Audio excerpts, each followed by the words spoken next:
Hey everyone, I'm Jason Ward from MakingStarWars.net, and I'm keeping it down because it's a school night.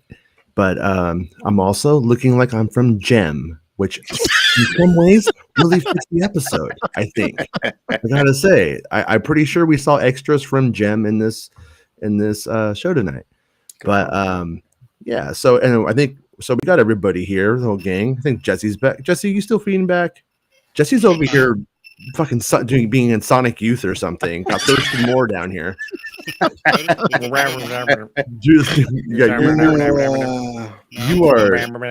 are that part of, you're that one guy in the gang who's like, I am Robot Man. Yeah, you Can you do the probe droid from Empire?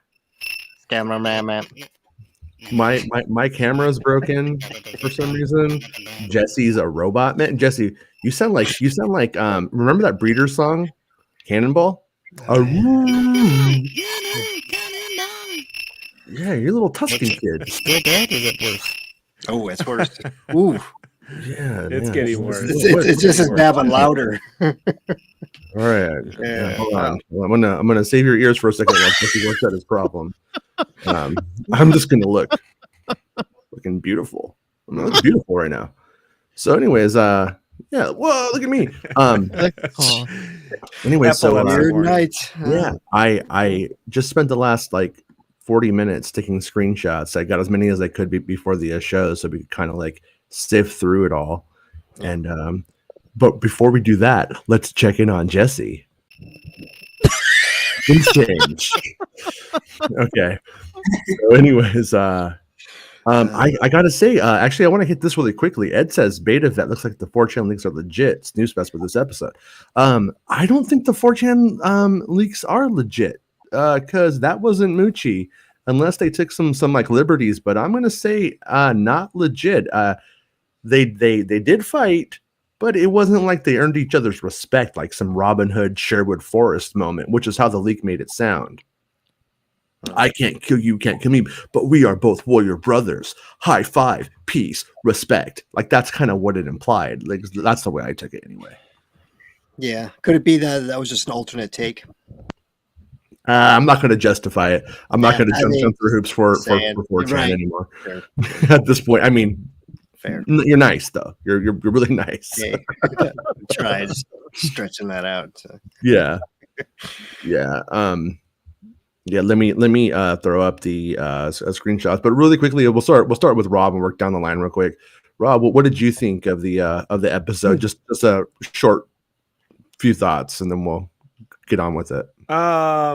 It's what I thought it would be, right? Overall, a sequel, right? Sort of setting things up, resolving kind of some stuff, and setting up the next bit. So overall, it's all right. It does what it needs to do.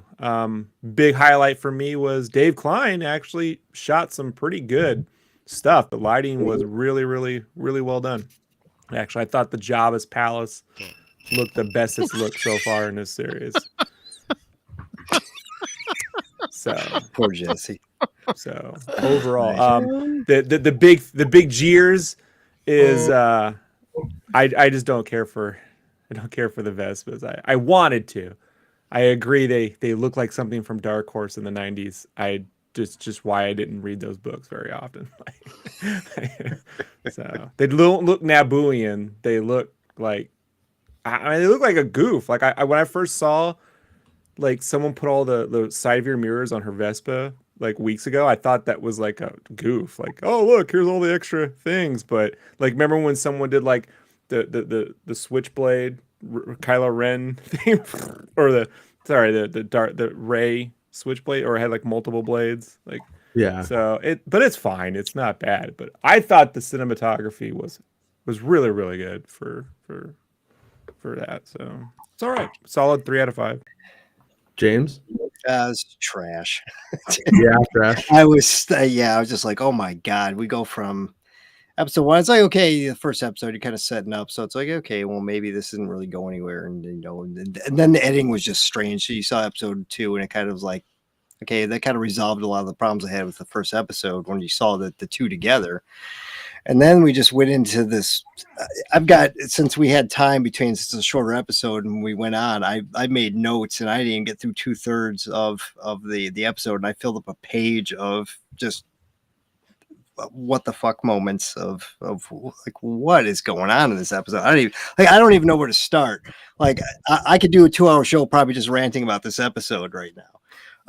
So I'll just leave it at that. I thought it was total trash, and we can move on and we can discuss as a group.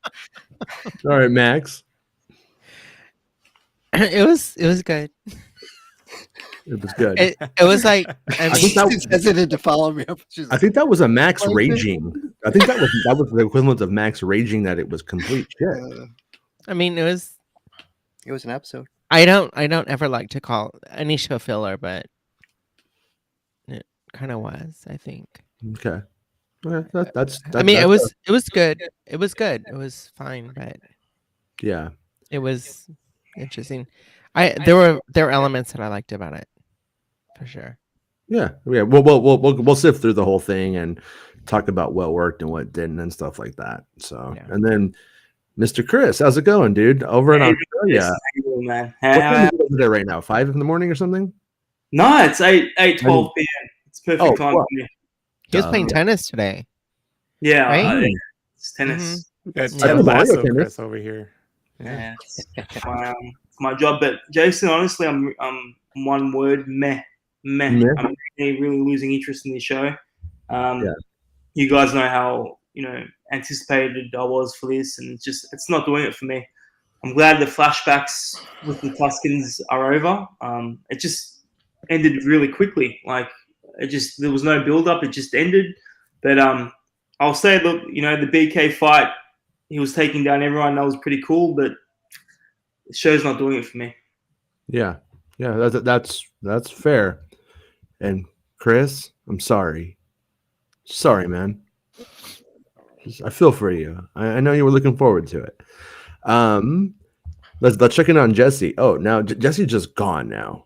I'm looking for you, Jesse. I'm looking for you. Don't worry. Can I just Yeah, say one thing can I just say one more thing that Jason, Yeah. you were 100% spot on about the green and blue Vespers and all that. So kudos to you, mate. Full credit to you for that.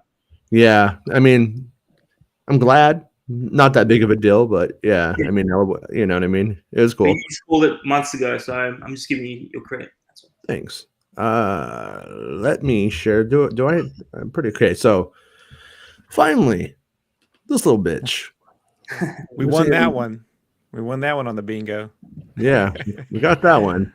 I know that at first, like in the first couple of seconds, we just had like a ton of bingo, a ton of Star Wars Santa bingo going down, and so we finally got that, and then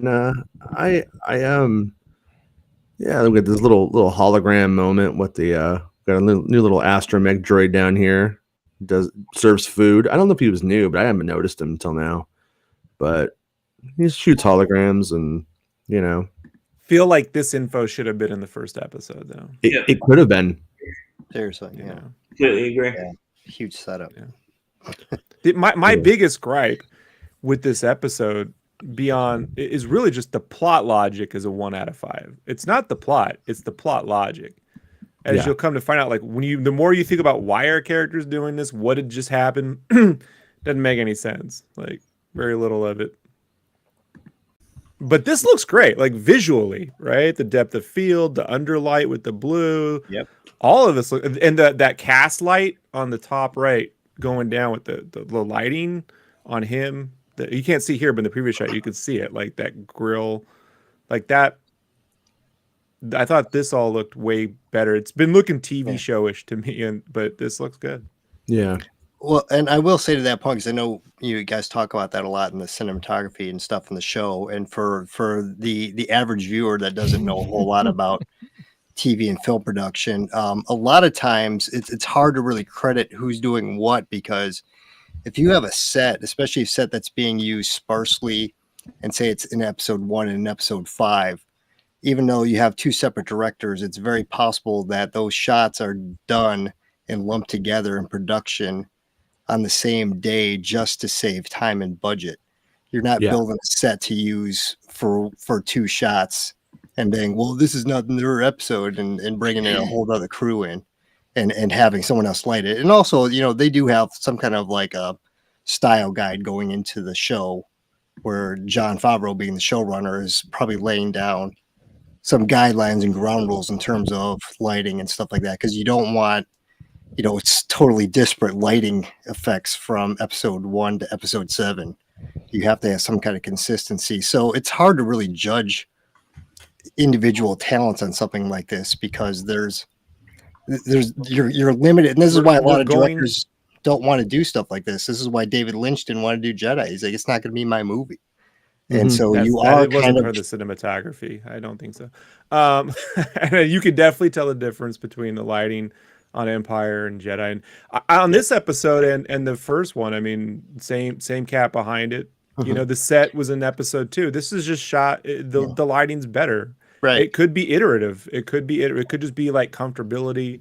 Right. It could be when the lighting sucks, it's that the director came in and said, no, I don't like this. And so the cinematographer lit it one way and the director called it a different way. But same director, same DP. So I hear you. But but it's hard because, like I said, you don't necessarily, I would be shocked to find out that every single episode is the DP that's on the credits is the DP throughout every single shot you see in that episode. It's probably not. But you can really tell a difference when Greg Fraser's on it. I mean, I can tell the difference between good lighting and bad lighting, but I don't want to give too much credit to who's responsible for what, just because I know that a lot of the stuff that there's bleed over a lot of times. At the end of the day, it's Jon Favreau if he's the showrunner. If it looks good or looks bad, it's all on him. He's not Jon Favreau. He's the writer. What? And the showrunner, whoever directed and whoever DP gets the credit. That's how it works. It's if but Steph Green directs the shit out of an episode, I don't give that credit to Jon Favreau. Who directed this episode? Robert Rodriguez. Rodriguez, yeah. Yeah. It was I actually quite liked it as it moves through, but it's also all of everything I just felt like kind of rushed. Yeah. Like things that could have been really like explored in a television series or actually like delved into and talked about and discussed and taken apart. It would have been a slow episode, but instead it was a really fast paced, just getting the shit out of the way kind of episode. And so Jesse, how you sounding down there, bud? Oh, how about now? Very good. Yes. Chocolate voice right there. Awesome. So at the top of the show, I asked everybody what their just like general little, couple of thoughts were up front. Are you going to be like the wild card who's like, I fucking loved it, man. This defined Star Wars for me, bro. Oh no, unfortunately not.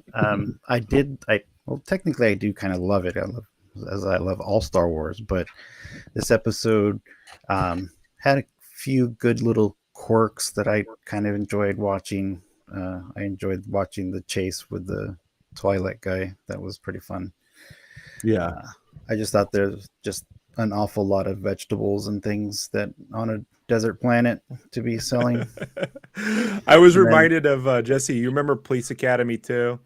Like when they're like fighting in the not the broccoli, like it's like not the banana. Was it the state? Not the banana cart. No.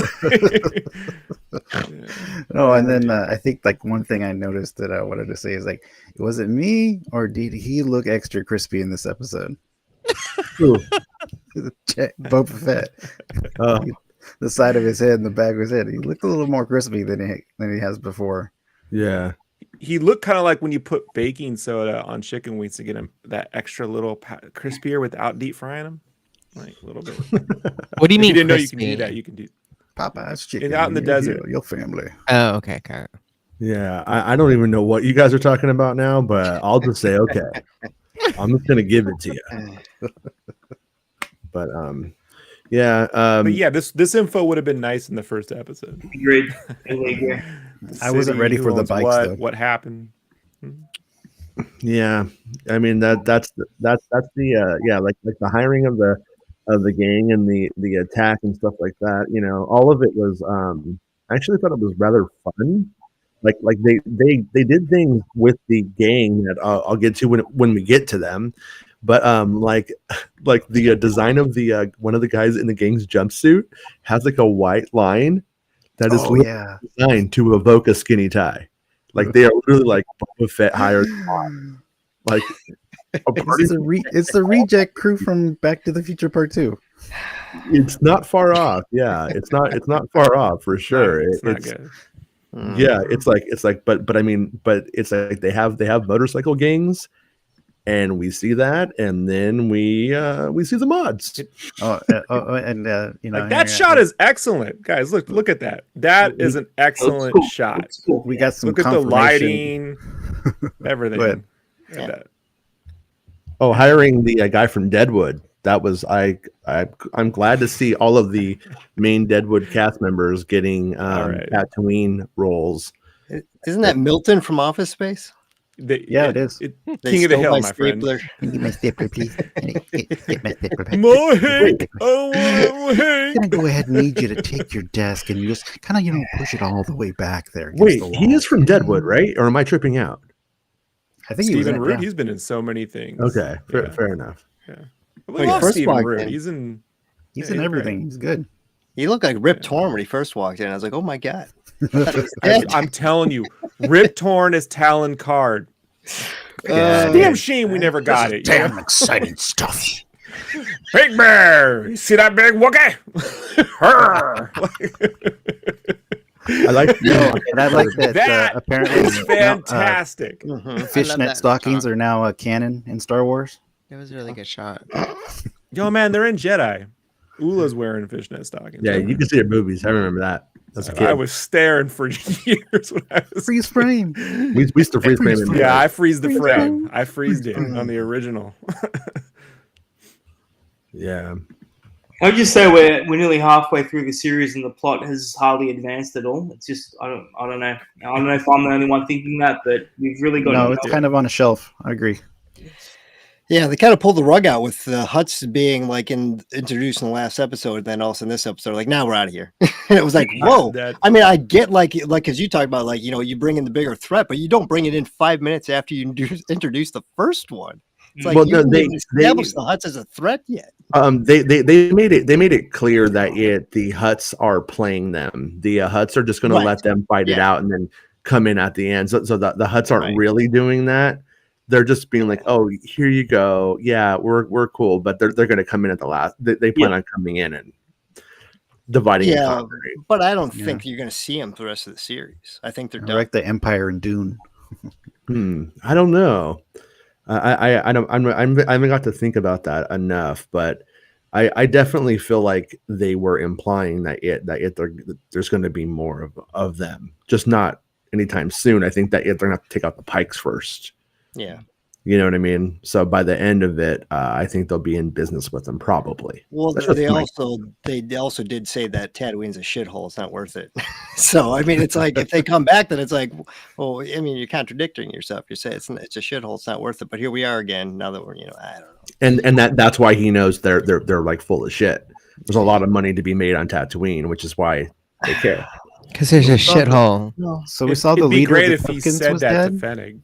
Right? But it would be nice if he went, yeah, they're full of shit. There's a ton of money to be made here. It'd just be nice if he made the case. Like just say it. Like it's not. Yeah. They don't say it. There's just a lot of like, Jason. The thing is when you're like, hey, there's this thing, but then we're not really a thing, and then here's a bad guy. Oh, we're here to get our guy, but here we're gonna give you this in exchange. But we're also leaving, and we think you should leave, so we're gonna give you something, even though we're gonna leave. Right, and you should leave, but we know you're not going to leave, right? What did you think about these guys?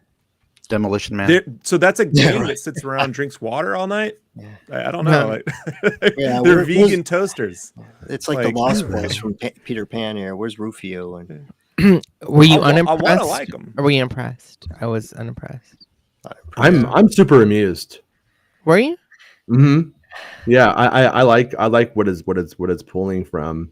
Do I think it was a good idea in terms of pleasing everybody by going with late 70s punk subcultures?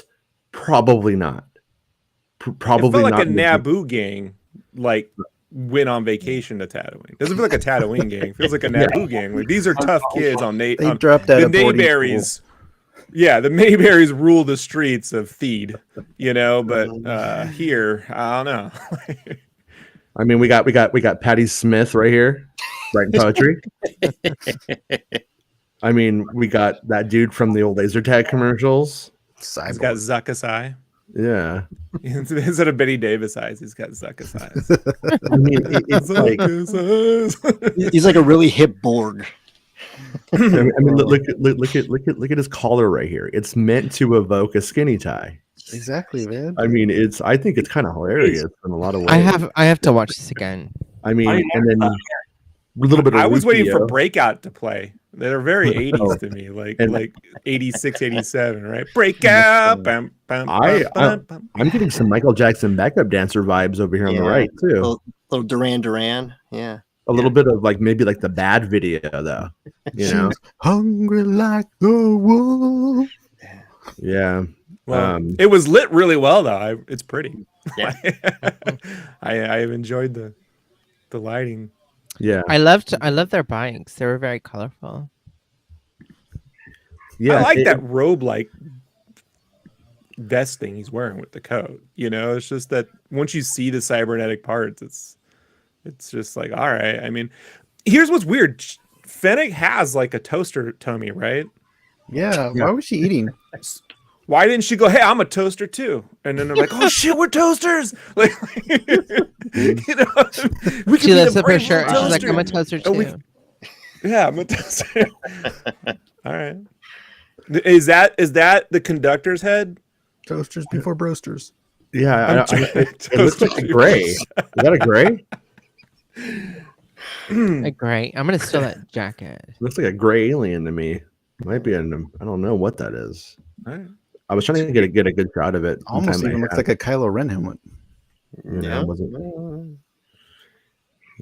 I mean, I don't know. I think maybe in a lot of ways I love the concept of the gang, and I think that the gang is fun. Do they necessarily fit in the Tatooine aesthetic that we have pretty defined? I guess is a fair. Post they look Jedi on the streets of Coruscant, maybe, or something. Or if I just walked in the room and saw them on their bikes, I would be like, why am I watching Riverdale? Here's some weird plot logic. They steal the water of the guy who's like right there. You know what I mean? Like He's runs out. Yeah, his shot walk away. there. What is very expensive these days? It does remind me of when we were teenagers and we were like all smoking on this guy's front yard, and he came out and told us to leave, and we all just looked at him and kept smoking in the front yard. It's his front yard. Free country, ain't it? And then they called the cops and we just left. Right? It was a red swing line. He's such a skag. Yeah, I mean, like this guy right here needs to get his ass kicked, though. I mean, I can't lie. He looks like the Rocketeer in a skinny tie. He has a very punchable face. Yeah, he really needs to. He auditioned to be a Winklevoss twin. And I actually kind of like that. We don't know. Actually, I looked at the credits really quickly. Forgot to look up the director, but when I looked up the credits, I didn't see them named. I saw like Bulger's name and Sophie's name in the credits, but I don't think I saw if Scad and Thrash or whatever the hell their names were. If that's what their names were. I didn't see it confirmed there. But I like that they actually kind of shot her looking rough and tough a lot more than I thought, especially with how fucking pervy the fandom was being over her. You kind of almost would have got the impression she was going to be shot like she was Natalie Portman the whole time, but they just shot her like she was a thug, and I thought that was cool, for what it was. I feel though she's got Lady Jason, Gaga. she should be lean like Sarah Connor and T2. They're on a desert planet. I just How feel long like have they she been should there, have though? some. I don't like that name, Scad. Yeah, That she had sounds some pretty light gross. skin I for don't- being on a 2-sun planet. Right. What do we say, Jason? Good point. Look at that. Yeah. Look at those milky arms. Yeah. Yeah, right. Yeah, she didn't get out a Let's lot. not make fun. I just think they're a biker gang. I don't. Star Wars isn't real. So I, you know what I I know mean? it ain't real, but you're just trying to get believability here. So like, I think I don't know, overwhelmingly man. people are like, They broke out of the you know? children's hospital. It's cool. Carrie Fisher wasn't pulling anything in any of the Sarah Connor shit ever either, and she choked out Yeah, but fucking all kinds of motherfuckers. Yeah. But whatever. All right, fine. I don't know. Is that Kidster Okay, on the left? I don't care. Like, you know, Yeah, there. this I mean, is look not at a that fight punchable worth- face. Yeah. I like this guy though. He just looks like that nice Kidster? Tony. He's like, I'm just Tony, you know. I don't even know what I'm He's doing here right good. now. Has he got a machine chest? Is that what that is? He's got a bad heart. He's got a pacemaker. I like him. He's got machine parts for bodies, Rick. You know, it's machines, cogs, cog dude. It's full of cogs. It's full of cogs. Marty. The I love lady cogs. on the right is giving me serious night court vibes. The other bailiff who they got later on, who just didn't want to be there. Oh yeah. Now, I'm surprised they gave her a cybernetic arm, just considering, your TV show budget. And every time she's in a shot, you've got to fucking put a CGI arm on her. It's like, man. Oh, dude, it's fucking Kano, bro. I didn't see Kano. Yeah. Mm. I mean, this is the kind of stuff that like you would kind of like come across like in the Marvel comics in a weird way, and always go, "Is this Star Wars?" Mhm. And I guess the answer now is, yeah, it is.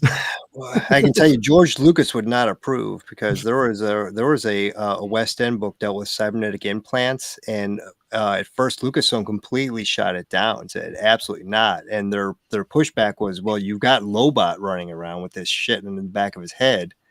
How do we explain And that? Luke.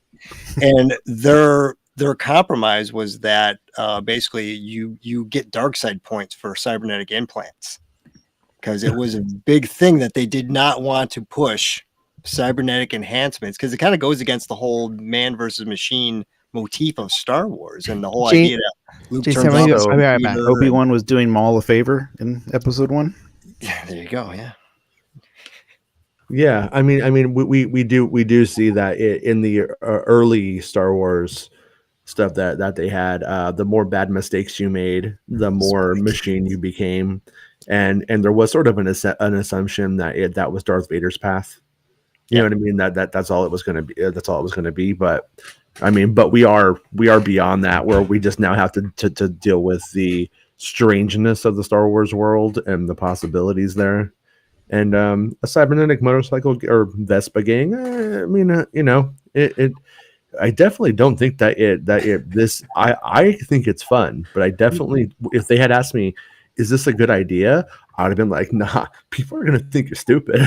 If this was the gang that was raiding the train, or the protection gang, that makes more sense. That okay, the bad guys have the cybernetic enhancements and all this weirdness going on, but these are like the posse now for Boba Fett. And They had the they're shiniest getting things on the planet. They Like were any not even sense. dirty. They'd be spending half their day cleaning the goddamn things. right. True. Yeah. Told you they're a Naboo. They're a Naboo gang. Yeah. Well, Kinda and like and that that's floor. Toasters. My favorite That- with turpentine. yeah. We didn't really get a clear indication of how long they've been on Tatooine, if they're supposed to be native or not. And I'm gonna think not, but they clearly are just a bunch of young, out of work people in the Go all end. the way back to the right to the last person. To the right, Yeah, this way. right there. Look at her. I don't want to be in this gang. I think that's Like- a girl from. I think she's in the hunt that show, The 100. Oh, really? Yeah, she plays a really good character on that show. Not in this one. Nice. She's like, man, they What told if me this was Conja Club? Like, what if this? They're like the Burger King's Kids Club of Mos Espa. They're Conja Club. We're And then making you our own find out, fraternity. oh, Haven't you seen Old School? This is more This is Culture probably- Club than Conja Club. this is why Han They don't Solo know wasn't Kenji too Club afraid. material. Concha That's Club. Country Club. well, I mean, on one hand, if you are going to be pulling from all kinds of 80s stuff to make it work and to give certain vintage vibes, I mean, like I said, I actually like it, but I question it about this being this game. Like, Right. unless they just all get killed. I mean, his Tuscan gang all got murdered. He went to the liquor store and came back, and they all got killed.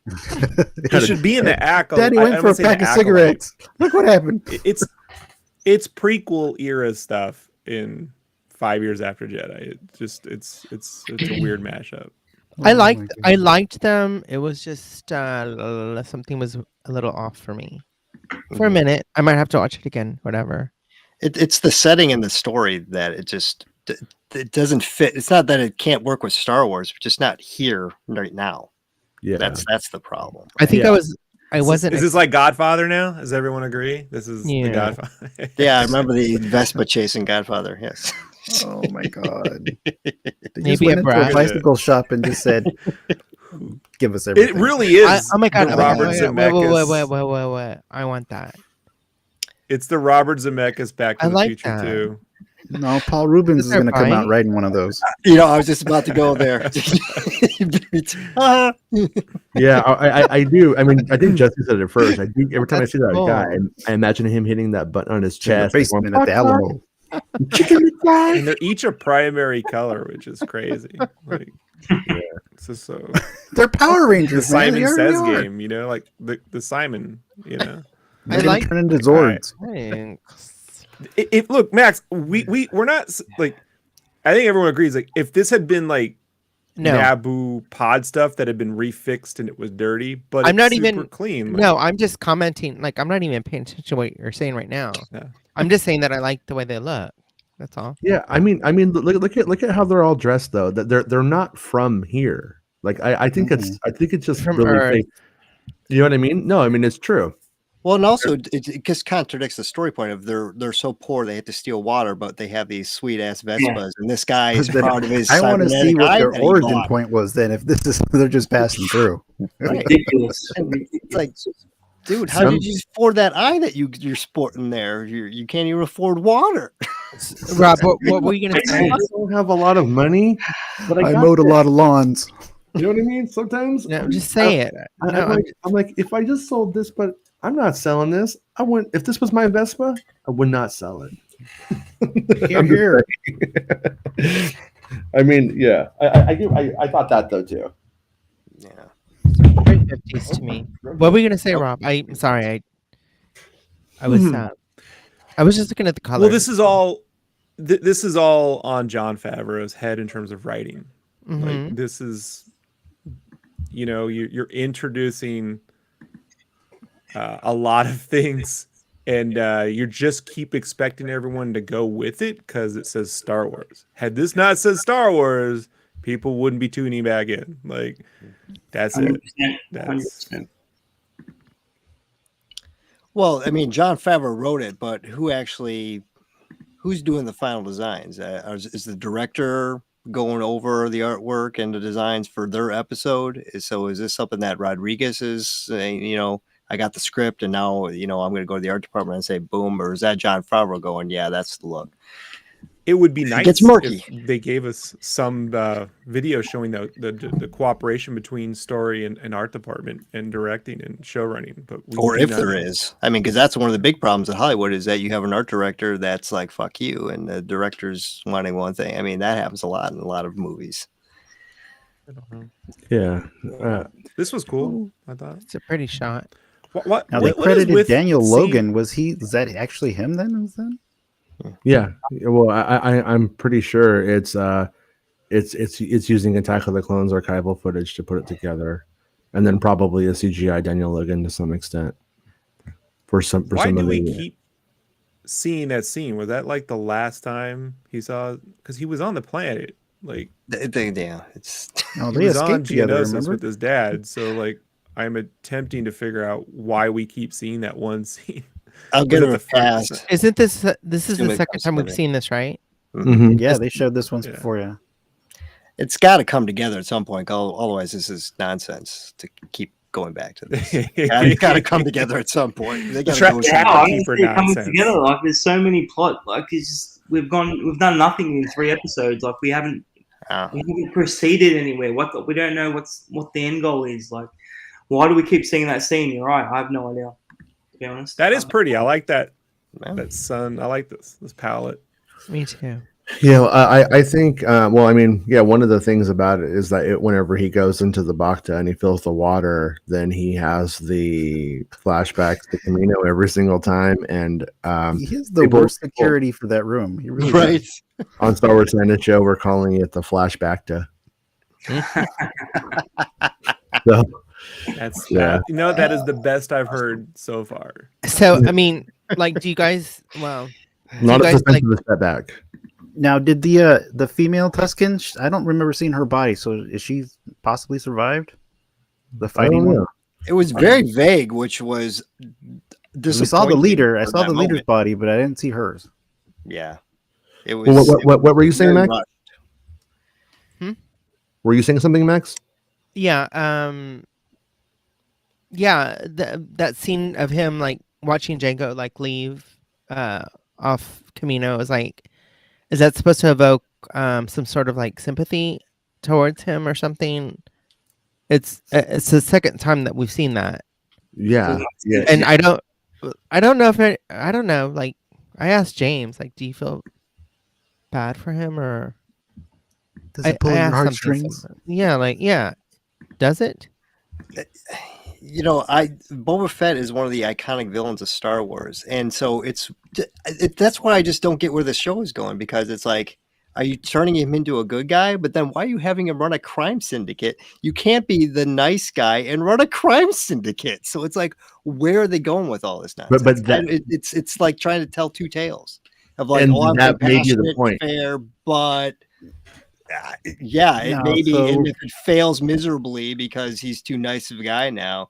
Did you that guys guy catch the totally- cameo? work, but I Did you totally guys catch the missed. cameo right here? Yeah, and Huh? I Oh, yeah, I it's stand our- by every time she appears in a TV She's show. hilarious. I hate it. So Oh, she's Jerry Oh, Bling is cool. great. I love her. I don't like her character. Who? oh yeah, Amy yeah, Sedaris. yeah. Right there. I don't. I From, think. I think Commando. it's just a double playing her. I don't think it's really her playing it though. Kelly? Who? You know the lady from who takes care of Grogu for Mando. That's Oh, Strangers I for like Strangers with Candy. catch. Kelly Moto? Love Jerry Strangers with Blank. Candy. I don't like her character. Oy, That's the okay. You know part of Mando where I go, time to get a coffee. You know when Mando goes to Mos Eisley and he asked the pit droid lady to babysit for him Yes. when he Kelly goes, Moto. Kelly Moto. is that her name? Right. Kelly Moto. Yeah, I think her name. Yeah. Okay, yeah, Well, it's Amy Sedaris' character. Yeah, I Yeah. like her. yeah. Me too. She's the weird aunt. Yeah, she is. Yeah. And so yeah, I we get to see a bit more. Mhm. I think it's I think it's a little bit obvious, but I kind of do appreciate that he is showing compassion towards animals. It Yeah. was very obvious, like towards the bantha and stuff like that, because they get totally shit on the whole time. Yeah, he's like fucking Steve Irwin, man. He like all the animals love him. Crikey! Look at that bantha. Is it weird that I was kind of sad that I think the lizard was probably dead when I saw like that little cage thing? I was like, oh, the fucking trippy lizard, man, he lost his drugs. That's In that cool. one Can I scene. say this about the Pikes? They look way more better in the concept art than there's something in the concept art where they have like a form that is like very geometric and like this, and here everything's kind of weirdly rounded and there's no definitive silhouette. It's Yeah. odd. I don't know. Are they trying to like invoke like a Yakuza kind of deal from them? Possibly. Yeah, Well, I don't know. It's odd because, you know, obviously they established the look first in the Clone Wars, and the Clone Wars, you get the impression that they're not wearing masks. If you look at what's Vam Krim, or the leader of the Pyke Syndicate, and they show him there, he's got a full facial expression thing going. It's not a mask that he's wearing. Yeah. And so I was like, why? I don't know what's going on there. The lighting's Yeah. nice here. Rob, do you think it's because do you think the form changes when they actually put a human in the costume? I Welcome think to my room. that like Batman, this is like the difference between the way Keaton looks in Batman 89 and Mhm. like Batman Returns and then Batman Forever. Like in Batman 89, they cut a silhouette and people go, well, they can't move well. Yeah, but that silhouette is so striking. No Batman's ever cut a silhouette like that since. And I think in this case, forget form and go, forget function and go for the form. Because they're mostly standing there anyway, looking into, if they need to stand there and look intimidating 90% of the time, then go with the thing that looks more intimidating, especially like in the concept art when they show them getting off the Galactic Star Cruiser, and it has like the two beady white eyes from like the Bad Batch helmet, like leading, like it's in front of like the 6 other guys, and it doesn't feel very coordinated or intimidating in any of the shots. It just feels like another alien race.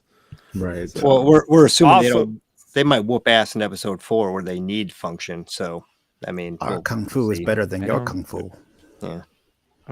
I would also say, again, like it's better when the puppets speak alien gibberish than human gibberish. I agree. Yeah. Yeah. Disney. Could Scad and Trash, whatever their names are, could their like designs be indicative of the fact that if this show will not stay on Tatooine as it goes on, might we see it actually leave Tatooine to move into an expand, and then as it expands, then we get to Nalhutta and other places like that. The design then fits, and they're thinking ahead. And right now, it's a little bit. But then it clicks later. What Could if that be the case? What if they? Yeah. But what if they redesign, because they're living in the mansion now, right? The Jabba Palace, right? What if they redesign it in the way Facts of Life got that mid '80s redesign when Cloris Leachman took over, and it went all like Art Deco, like the clear deco wall glass and the neon. white, they got the the white store. walls Remember and that? the neon. Yes. No, what The Fets of Life, and now they got the trendy kids are just trending up the palace. The fact that such an esoteric reference, and we're all like, oh, yeah. You remember when every show got this weird, like, Is it Mackenzie like- Phillips? No, sorry, wrong. No, but Cloris Leachman took over because Ms. Garrett left, and then the whole show got this like 86, 87. Yes. The pastel 80s, I'm not a fan of. The 87 to 89 thing, 86, 89. I don't know. The intro, George Clooney and Yeah. No, are we going to end up seeing where he ends up like, okay, so he takes care of all this conflict, and then he gets back to finally sit in his throne and like rest, but then he's an hour or a day into resting, and he's like, "This sucks. I'd rather This go was back sad. to bounty hunting."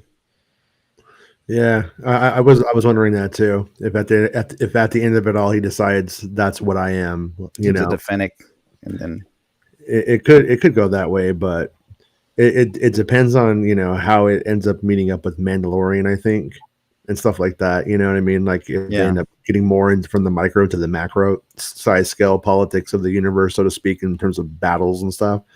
But yeah, this actually I watched the previous episode and then went right into this one.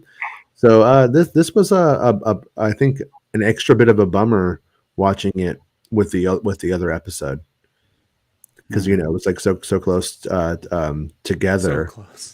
Yeah, and they I couldn't see if the kid died and stuff like that. And I think I saw the Chief's body.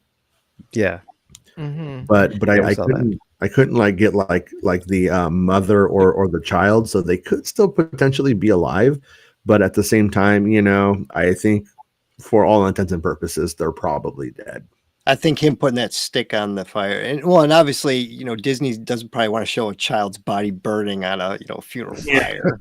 Probably not good form. Yeah, I think the best you're going to get is him laying that stick down. But yeah, it was very murky and unclear as to who was dead, what was going on. It didn't Also looked paint like a someone's very clear pointing. picture. What's up? It was sad to me. The Fets of Life. Who was raging about this online tonight? Who? Calling Disney a bunch of fucking pussies. Anakin Skywalker. He was like, "Oh man, you guys are fucking candy ass." He's like, "You guys really." It was like Jake Lloyd is calling out Disney. No, the real Anakin. Oh, okay. This guy right here is not dead though. He's just drunk. Not dead yet. See, come what the they're spray Suga. painting on the tent is actually an A for Anakin. It's actually the Anakin Skywalker game carrying out its legacy. Here, See where you get this, that sky guy? The children. but this falls on the. I don't care. The credit's there's- the credit. that's the This chief falls right on the there. credit of Yeah, the who- director. who the is director's that? job is to. That's the chief. That's the leader. Yeah. Okay. What, Rob? The director's job is to make all this very clear, to tell the story. Yeah. You know, and the story's there. You see all these things, but then when you go back and ask, did I what? Are they? You know, it's on. You know, like that. Okay, that's the gang, but it could have been anyone.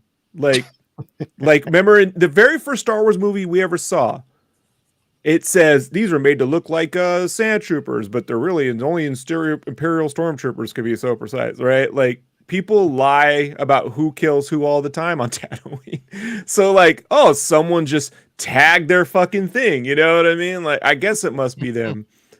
So That's I'm just saying, like I don't know, like I always wonder, like, you know, the guy said I don't want to pay the Pyke. The Pyke says we don't want to pay both.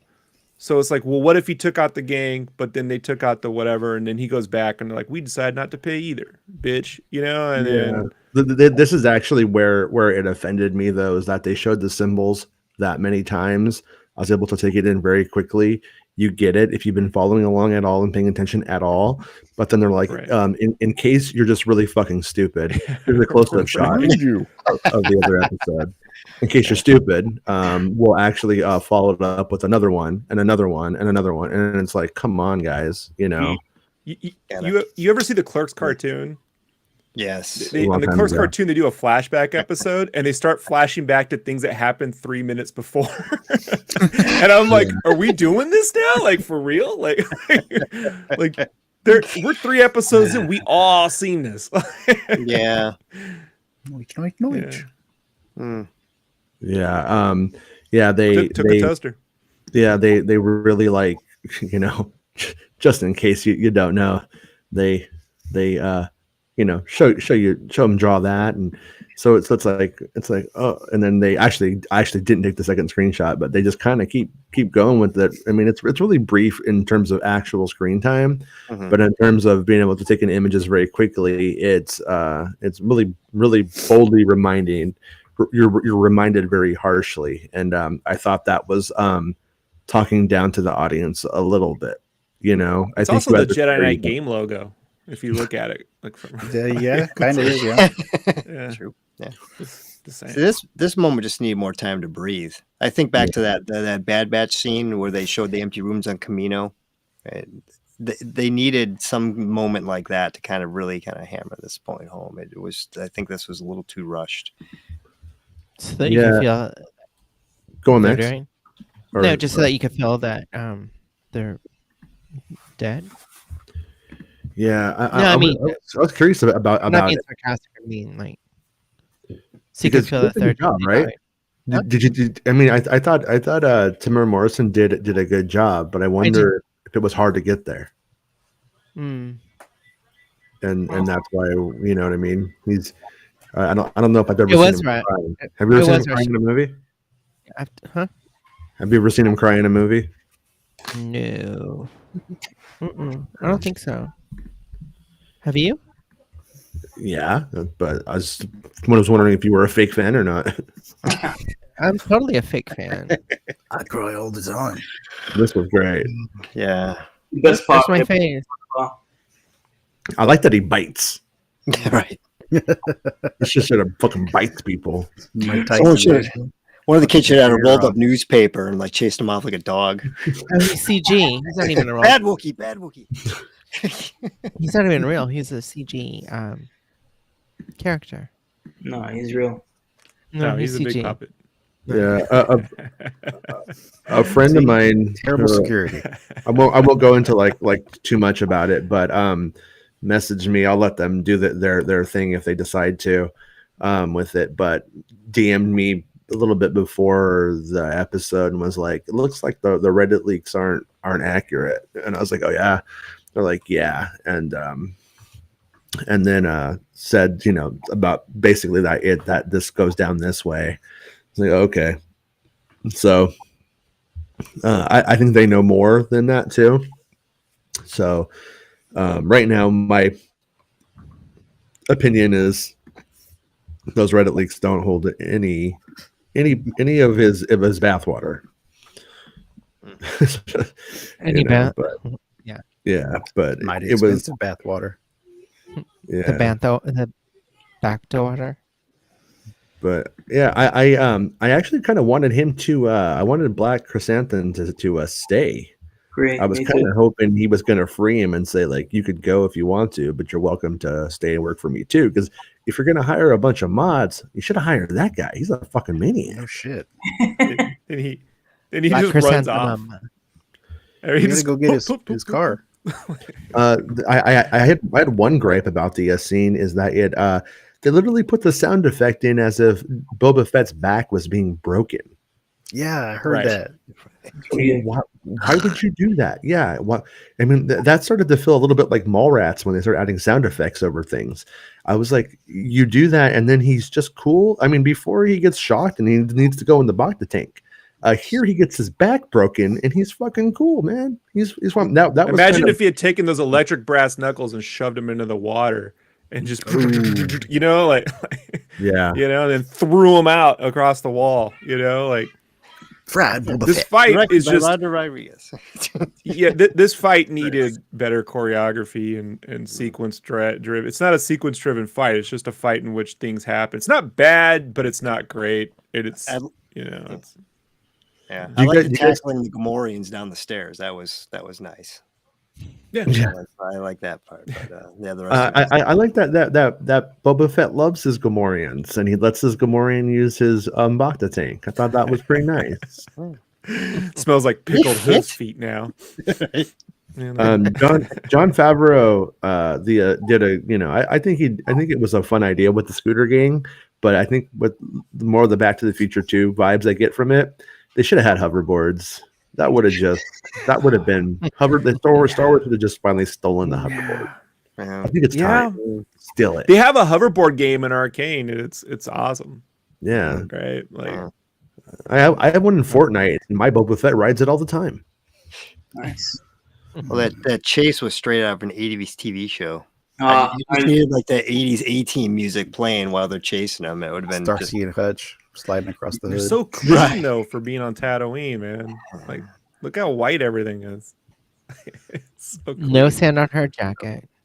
bold style choice on Tatooine. Well, I guess sand doesn't get everywhere. Anakin's a Hmm. fucking liar. Wookiee shakes it right off, man. Up in my panties. Don't laugh in my robe. Yeah. I might have my way with him later on. Well, Oh, I'm hungry. Who would have Look, predicted at Boba this. Fett in a robe? I mean, look, it's Iskender, Rob, Black olives. and olives, and at Olive Garden, your family. it's a Crockenbush. Some kind of funky bread. Olive Garden, your family. I'm hungry now. Never ending pasta bowl. Or it'd be like Trump. This is great. It's not the best. Yeah. Send it away. I ordered an awesome blossom. It's Jim's coleslaw. Oh my gosh, she's turkey trying leg. And to. here, We gotta where get is it that, gonna go? Gotta get that. You gotta get that Disney turkey leg in there. Yeah. But where Gotta is it do gonna go? This should be like the scene from Wayne's World where they're like, just selling out. Pass me that recipe from Galaxy's Edge. Right. Serious question though: has current day Boba, not in the flashbacks, has current day Boba done anything like kick ass? Like all he's done is get his ass kicked like 4 times now. Like it just gets me angry, honestly. Yeah. Like, what has he done? Anything? Like he has done nothing. He's being passive aggressive. I'm having a very hard time judging the show off of what we got versus off what we should have gotten. I just the whole thing just as it goes on just makes less and less sense to me as to why they chose this direction for this stuff. I don't know. Completely They agree. walked here. Now they're twins and they're connected, right? Son of a bitch. Just letting you know they walked here. Yeah, They walked 3-hour here with walk. 2 huts on their shoulders. You can tell. Right? Are they connected together, or are they two separate No. huts? No. They're No, just they're just just getting a little Luke and Leia Empire Strikes Back a little too much, in my opinion. Keep it in the family. Mm-hmm. Now Hutta is the Space Pardon. Alabama. You know. Yeah. I'm surprised that it takes that only that little amount of guys to haul them around. Right? Shit. Strong. The only one who didn't walk here was Danny Trejo. Smart. Exactly. Yeah. Come on, guys. Danny Trejo. I don't fucking walk nowhere. Danny Trejo. You think I'd walk somewhere when I don't need to be? I get anywhere when I want, how I want. Poor Rancor. Met Danny. He's an excellent dude. I like Danny. I love his taco places down there. I've been every time I go down to LA, I go to Trejo's Tacos. You don't have to prove your worth. All right? Like, I thought I'm just sharing. I like their tacos. I don't think this really makes a show. But I liked this sequence with the Rancor a lot. It was a bit of one of those things where you're like, you know what? That's not something you should do in a movie. It's not something that you should spend time on in a movie. We are going to judge every aspect of a television show as if it is a movie, and everything should behave like a movie because it's so cinematic at times. But this was one of the moments where I'm like, oh, okay, yeah, this is the kind of shit I always was hoping to get out of a Star Wars TV show. And I just thought it was kind of neat overall, you know. yeah, It's moments you'll probably like in retrospect. Well, to me, there he goes. He runs. Get running. It's a long walk back to Mos some water. Yeah. You want to run? You bet you could use a pretty scooter right about now, huh, BK? That's the original Sasquatch footage for 1960, whatever. Seriously. Yeah. You know, I thought it was disappointing that, you know, there's a perfect opportunity to introduce a new, interesting creature to put in that pit and to go back to doing another Rancor. That's like doing a second Death Star. It's like, oh, come on. You know, we could have put anything down there. It's like, why are we going back to the same old? I do agree, but at the same time, nothing is going to beat the Rancor from when we were 4 years old. And who is that? Danny Trejo? Danny Trejo. Yeah. What's his name? Danny Trejo. Okay. Yeah. This is, you know. I wish Hasbro Pulse paid attention to this paint job. Go for the Rancor. Yeah, they are a year too early, huh? So, oops. What else do you put in a Rancor pit? Huh? Oh, I can see that cardboard. It would be funny if they get down there and BK left him a giant steamer. You know, before I left, I left you a little something. No, you know what would be worse than the Rancor is the toilet guy that works for the mayor. And he's down there and he's just going to talk your ear off. So you want to shoot yourself. So this isn't Moochie and this isn't tied into the whole cartoon, right? Like, no, it's not Moochie for sure. They could have just a bunch of Gungans down there. It's not Poochie. I guess I shouldn't say for sure, but it doesn't even have a name. It hasn't seen somebody, hasn't been imprinted on somebody. So, yeah. His face. Yeah, why are they got to pussify the Rancor? Oh, they're really docile and friendly. It's like a household pet. It's like, come on, it's supposed to be a freaking carnivorous. James. No. They went out of our way and Rancor trainer cried like a little bitch when his fucking rank. It's because he loved man. You know how many people own pythons that cry when they die too, but they're still fucking wild animals that will eat your face off. I mean, it's why do you got to pussify this thing? And it's like, oh, it's really docile and friendly. And if once you imprint it, you could ride around town. It's like, oh, come on, man, just make it a fucking monster that'll kill you. We see a shot. He is good. He is they completely didn't say that, James. They actually said, yeah, you can do that. It's not going to be easy at all. It's going to be really hard. And they mentioned the Night Sisters, basically saying like it took magical people to make this happen before. But then he stood there and pet it right away. And I thought maybe when the droid came in, it was going to get startled and like fucking swat the shit out of the 88. It's going to be like that movie. Cool. What's that movie? Spirit, the animated horse movie, Spirit. Oh, I'm going to break that horse. Yeah.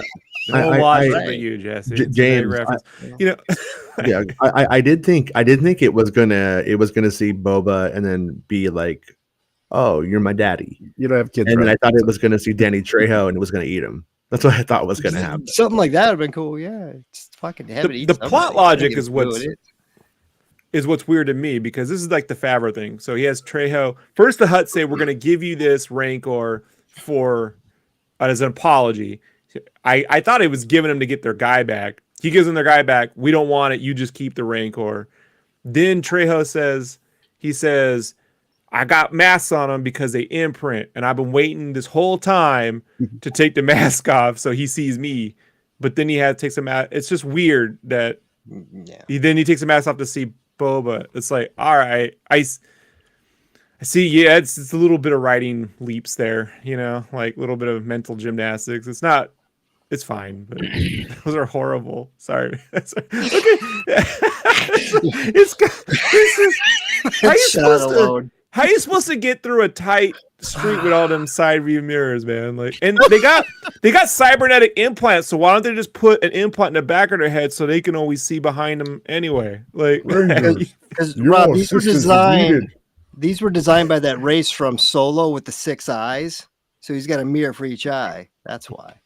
Yeah, see, there you go. He should be in the Rancor pit. Oh my god. Yeah, I was. I am a little bit like it's time to put a bullet in either this guy needs to start working for Boba Fett today, or he needs a bullet. I love that shot. I was like, yeah, maybe the whole city was ranked by a Rancor, or what if it's something dumb, and then it turned out to be something dumb, like yeah. He's a bit of a cooter, I think. Why would Mouse be on the man? Those things are really dirty. Unlike those. Well, you saw all those stormtrooper helmets. They must just be left over from that occupation. But yeah. Well, it's that shot that's in Mando when he goes in, right? They're all on the pikes. It's the same shot, just when they first put him up. Look at those prints. He's got cybernetic Lobot face. He's got a Lobot face. Looks like he has a sweater vest on too. I'm just waiting for him to yell like "Go Gadget legs" when he starts punching it. That would be great. Maybe he sees the same person Saw Gerrera sees. Yeah, very punchable face still. Still going with that from Voltron. Ford Voltron. I don't see this gang making it for very long on pretty much any Star Wars planet. Dude, he ate it big time. Remember I asked about bikers? That? There it is.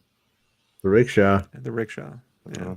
The rickshaw speed thing was kind of funny. Like when I think it's, I don't know. On the subtitles, it says that these guys scream and then they laugh. Like, okay. Wow. It's a real chill. Are those all antennas for watching sports? I don't know why I really like that color.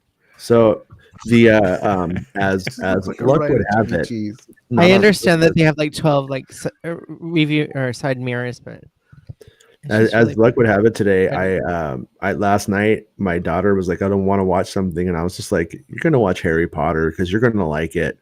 And she's like, no, I'm not. And I put it on, and then she liked it. So tonight we watched the second movie. But in the second movie, they get to the Quidditch game, the Quidditch stuff, and it's not important anymore. So it's really poorly done. It's like yeah, you get it. You all like Quidditch. We don't care. The visual effects look really bad. It's like CGI people that look really horrible at the time. But I was like, man, this movie needs a special edition. Honestly, that's what I was thinking.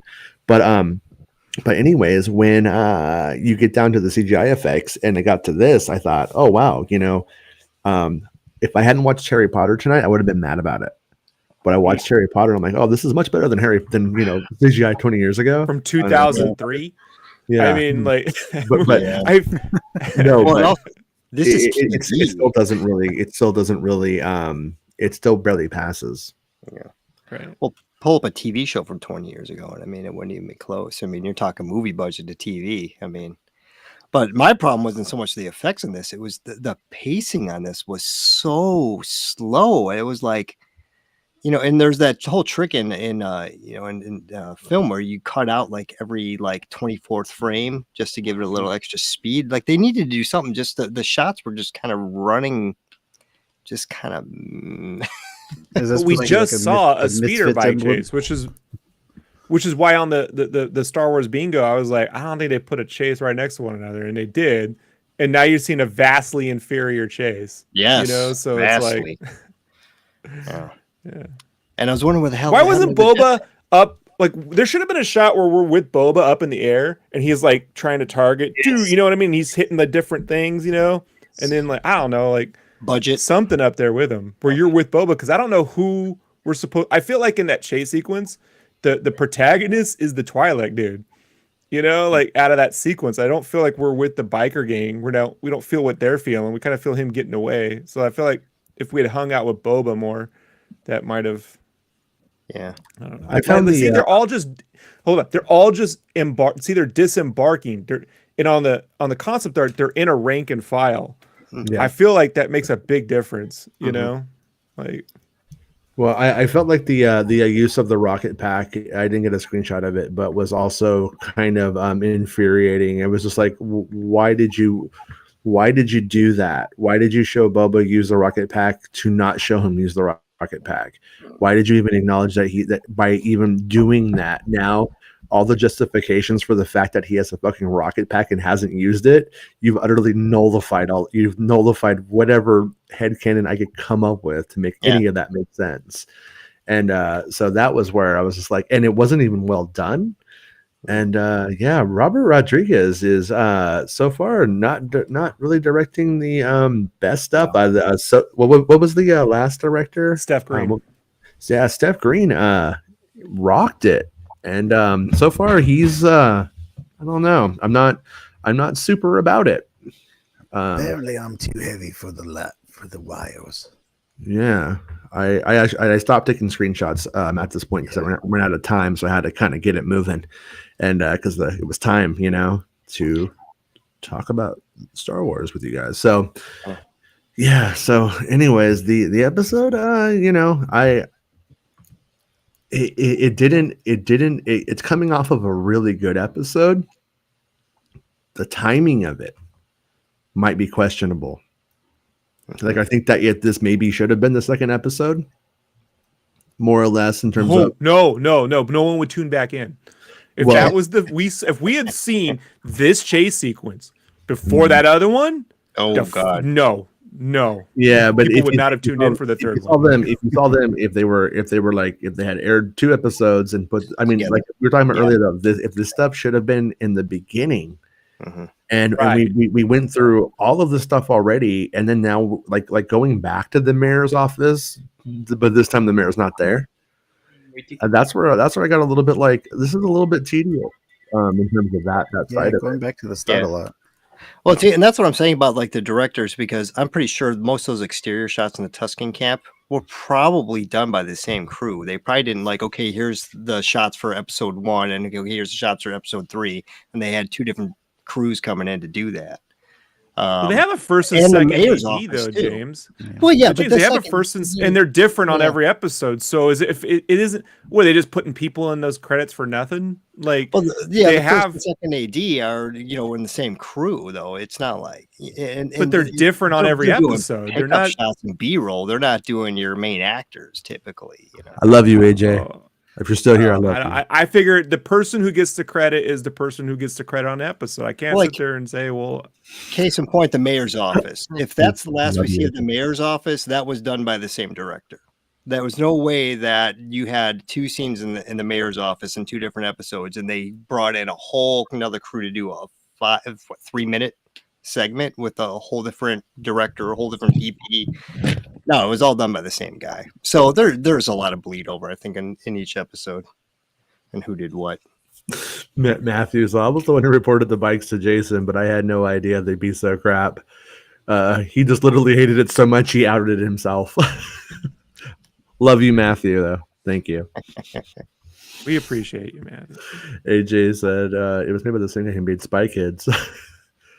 What's sad is it was made by the same guy who made Battle Angel and Dusk Till Dawn and Desperado and El Mariachi, and I'm getting the Shark Boy and Lava Girl, not the kids movie, not the even Battle Angel would be great, but just that. Yeah, I'm interested to see how this episode plays with my wife, who she loves them Tuscans now, and like they're just taking them right away. Take it back. Unfortunately, we'll never get the true behind the scenes from Disney. So you'll never get Yeah. like, well, maybe Favreau and Rodriguez had, We have some differences of notes opinion for on the you. final edits. You don't know what kind of stuff went on behind the scenes. Maybe the production was rushed and like, oh, we really wanted to do X, Y, and Z, but Don't say that, James. Don't say that. Don't. We are not reporting that, and we're not saying that. Gotta be very careful. Jedi Mike said Shark Boy and Lava Allegedly. Game. Yeah. Well, didn't Rodriguez do Spy Kids? Yeah. Yep. Yeah. Mhm. That's what I thought. But even his fluff movies are still, I mean, they're well directed for what they are. I mean, this was just, it's weird because the pacing is just off. It's more the editing to me that's just like, it's kind of meandering. The action is just, it's not flowing well. It's just weird. So it's not even like the shot setups and stuff like that. It's just the final yeah. product is just not delivering what it's promising to do, which is an action sequence. Agreed. It seemed like the director left like a quarter of the way into the episode is what it kind of seemed like to me. Or just left it to a shitty editor and hey, you figure this out. They just let's just piece some stuff together. Matthew says, I think Favreau revealed his writing style by this point. He introduces a plot point to an episode which will not be explored for several episodes later. Yeah, I agree. Mm-hmm. Chris, you have some thoughts on this whole? I want to hear Jason's thoughts and you guys' thoughts if you think we'll still see Cad Bane. Do you think he'll pop up still? Who was it? It wasn't Latino. Was it LRM Online who reported Cad Bane? Someone reported him. I'm not too sure who, but yeah, it was definitely in that leak. Which it was in that leak, which I'm not invested in that one anymore. I pulled out my support of the 4chan leak, but yeah. So, but I have to say, I guess let me pull that back a little bit on you, Chris, and flip it around and say, do we think we're getting Kira now? Do we think Kira is on the table? Because I feel like if that was those were the stakes, the time was maybe yesterday, not today at this point. Yeah, definitely, and I think now we're nearly halfway through the series, like I said before, and there's no indication on where we're going. There's no end game. We don't know what's happening. Like, okay, we're going to see the Pykes next episode, but for me personally, I think all those leaks are bogus, and I don't even know if we're going to see Cad Bane, which is a shame because I know a lot of people were looking forward to seeing him. Look, he might still show up, but I don't know. I'm losing hope. Hope. Well, I'm going to go back to what you were talking about yesterday, Jason. Mm-hmm. That if we're not going to see Kira, they should definitely say so now, because so many people are saying otherwise. Yeah, it's like I get not confirming rumors, but like if it's so oblivious, like no, we're not doing this, like just fucking say it, you know. Geek Ray says, I refuse to be negative about this news fest of an episode directed the way you might imagine old people eat fudge. Accurate. Fuck you, Geek Furious, but that's hilarious. I love you, man. I love you. Mark Hamilton says, yeah, the gang should have been the posh kids on yeah. And that's I mean, I kind of think that's where it's going. I mean, if we do learn anything more about them, I think we're going to find out that they're not from Tatooine, and then that if they are probably kids who are in over their head to some extent, who kind of become tough, and then they're stuck on Tatooine with no money now. I think that's the implied logic of the story to me. But after Book of Boba Fett 103, Attack of the Clones has jumped up a slot in second place in my least favorite live action Star Wars. So yeah, well, after Rise of Skywalker, Attack of the Clones jumped up. So yeah, James, you owe me a Coke. Yeah. Merry Christmas. Yeah. What do you mean kids during the credits? Don't play with my heart like that. Right. Someone confirmed kids during the credits? Kids during the credits. They're just saying that guy in the gang looks like Kidster. He doesn't. But yeah. It is looking like this one is pretty unanimously, or getting like what? Yeah, it was a wet episode. Like, huh? Well, they never sold me in the initial premise, and they're confirming my worst fears that this is just a horrible idea for this character. Mm-hmm.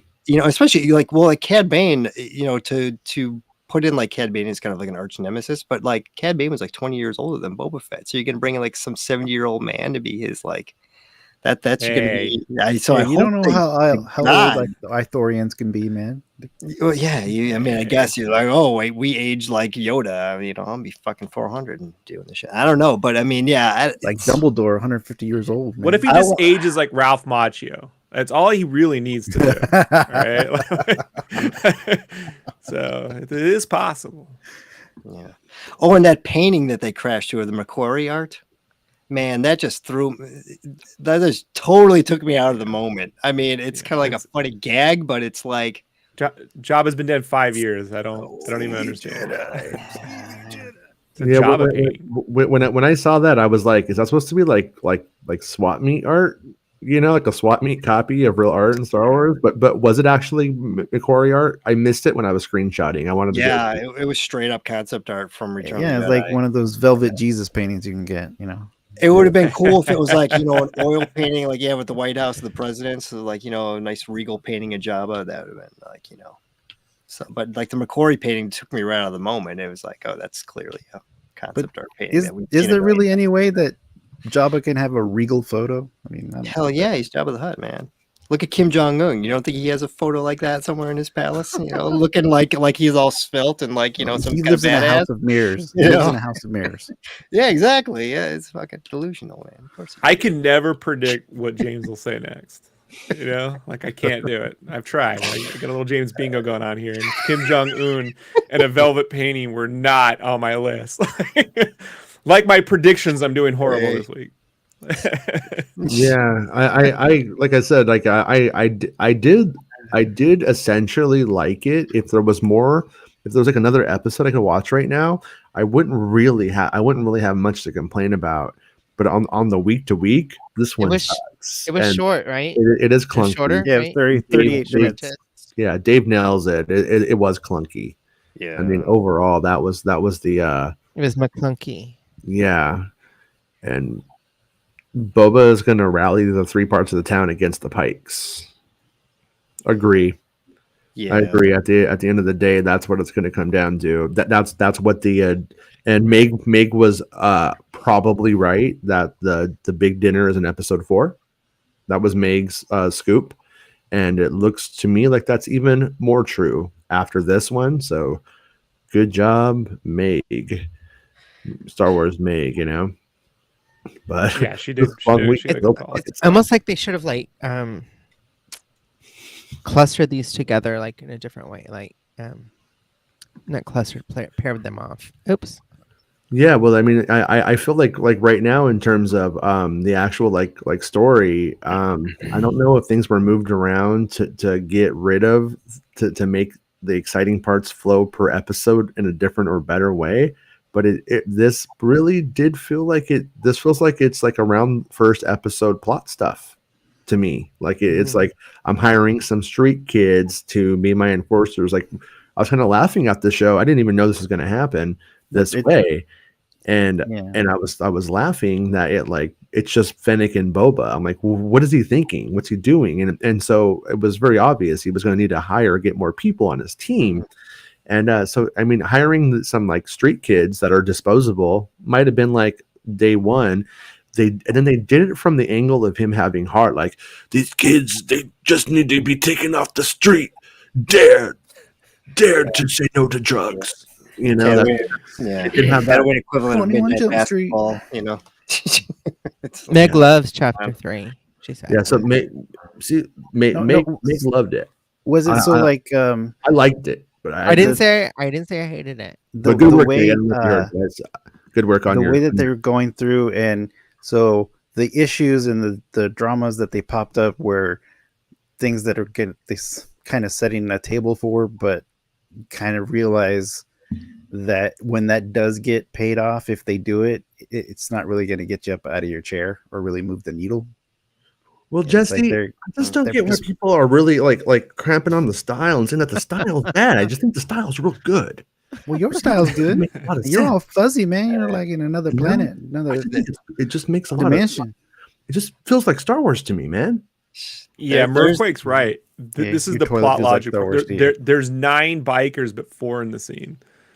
So it's like are one of those other bikers will only show up when they need the gang to look bigger, and then they disappear when it's time for action. When they have the budget for 7, they'll show up. I think I'm ready to join. I mean, it's reality. I'm ready. Yes, you're ready. It's starting to Jason. become very obvious when the budget concerns are coming I'll into do this you one show. better. Good. Put it Max- on. Max, Yeah, get in but my James, sidecar. they spent money on this episode. They did Oh, a I'm whole not speeder saying- bike chase. It's not a budget problem. The problem is it's just not well choreographed, and there's no sequence to it. There's not escalating stakes. Like if yeah. you compare this to the minecart sequence in Temple of Right. Doom, to bring up Yeah. another one, right? Mhm. Or the more apt, one would be the skateboard sequence in Back to the Future / hoverboard, redo. Yeah. I wasn't necessarily referring to the chase sequence in terms of the budget, but just in terms of the episode in general, in terms of like Boba doesn't have a gang yet. It's just like him and Fennec walking around trying to run an empire, and it's like clearly you don't have the budget to hire like 4 million extras to populate Jabba's palace and have goons following him everywhere. And it's looking ridiculous now that the best you can do is like 4 kids on a Vespa for his. Do you think there's organization? Those kids are not Do you even think good there's a enough for missed Monster Squad. opportunity, though? Do you think there's a missed opportunity where instead of spending all their tribute money on food, which Boba won't eat, he's like, hey, we got to buy ourselves some menagerie. We got to buy ourselves some help. We got to buy ourselves some muscle. And do they have? It's one of 2 ways. It's either played like, they pick out of a list of things. We could do this one. We can do this one. Or they have that police academy scene where everyone shows up to the. It should be the Rick and Morty heist. The Rick and Morty heist episode. You son of a bitch! I'm in. That should be the thing. He goes around planet to planet. Hey, or Fennec, he we're brings doing out the all thing. the old Son bounty of a hunters. bitch! I'm in. Hey, Black Right. or Stan, we're doing this thing. Son of a bitch! I'm in. Next thing you know, he's got a fucking Yeah. crew. That's what they should have done. Right. Hell yeah! I'd be all about that. I really want Or Kraftwerk. sing. I want Kraftwerk to do all of the music. It's not For the the best Italian game. job; it's the Tatooine job. There you go. I do think the whole episode and the whole series could have turned when the Hutts announced that this belongs to someone else, and that would have been Crimson Dawn. I think that could have been a good turning point, but since that didn't happen, I don't think we're seeing them. Yeah, That would have been a good segue Yeah, to season 2. Yeah, I agree. I mean, It's most likely they give Kira the scene that Darth Maul got in Solo, where it's like a hologram. Well, there Teaser. were like rumors that that Lucasfilm was considering putting fake rumors out for Revenge of the Sith, and that when they got down to it, they thought their fake rumor ideas were kind of better than what George was doing, and they decided not to because it would actually hurt the movie. Is something that I've heard from a few different people over the years, and right now with Kira, you are into a point where if it doesn't happen, they really need. Okay, Star Wars Meg says Crimson Dawn is happening. The pipes are in the Shadow Collective. Which would No one knows what that means. And No. for the average person watching the show, they don't know what a Nightwind is. They don't understand the importance of the Pikes. They really don't. They know the Pikes are Star Wars these can't bad do guys that. in the episode. But Yeah. I'm just saying, it's the show's job to set this up, and to make it very clear and to understand the threat, like in any way that we already have 5 seasons No, I get it. of Boardwalk Empire and Breaking Bad and Sopranos. There's tons of shows they could be following this after. It is impossible to predict this show No. the way it's being written. I'll give them that for whatever it is. I can't do it. I don't mean this as a dig on the Mandalorian, but the Mandalorian was Star Wars for Dummies, Mhm. and Star Wars for Dummies was massively rewarded. Mhm. And now here we are.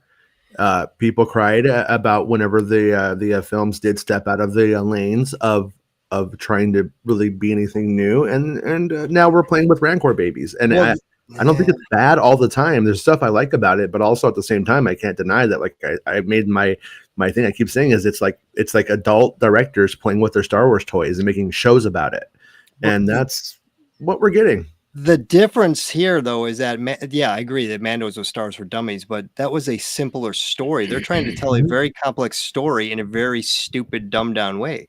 Like, Yeah. okay, we still have no idea. Boba Fett was out in the desert for 5 years, right, before the whole Mando thing happened. Mm-hmm. So was he living with the Tuscans for 5 years? And if so, they were bucking. Was he just like cool with just like, fuck it, I'm going to leave my life behind before, and I'm just going to live out. And was that his end game at that point? If the Tuscans don't get killed, is he thinking that was my entire complaint in the, James, that was my James, that was my entire complaint about the Boba and the Sarlacc pit. It wasn't I want to see more gore because I want to see how gory it is he needs to have a come to the Wills moment, come to Lucas moment, come to Joseph Campbell moment where he sees that there's no future if I continue this wearing a stormtrooper helmet thing. I'm gonna just keep ending up here. I'm here. Clones of me are here.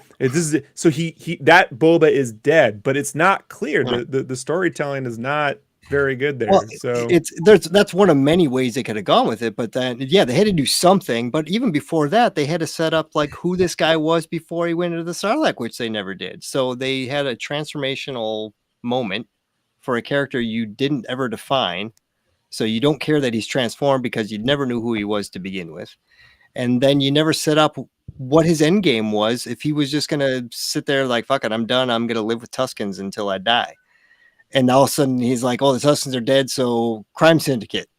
They're not connecting any of the dots here in terms of what the character's motivation is, what he's doing, who he was before all this. It's a big fucking mess. It's a huge mess.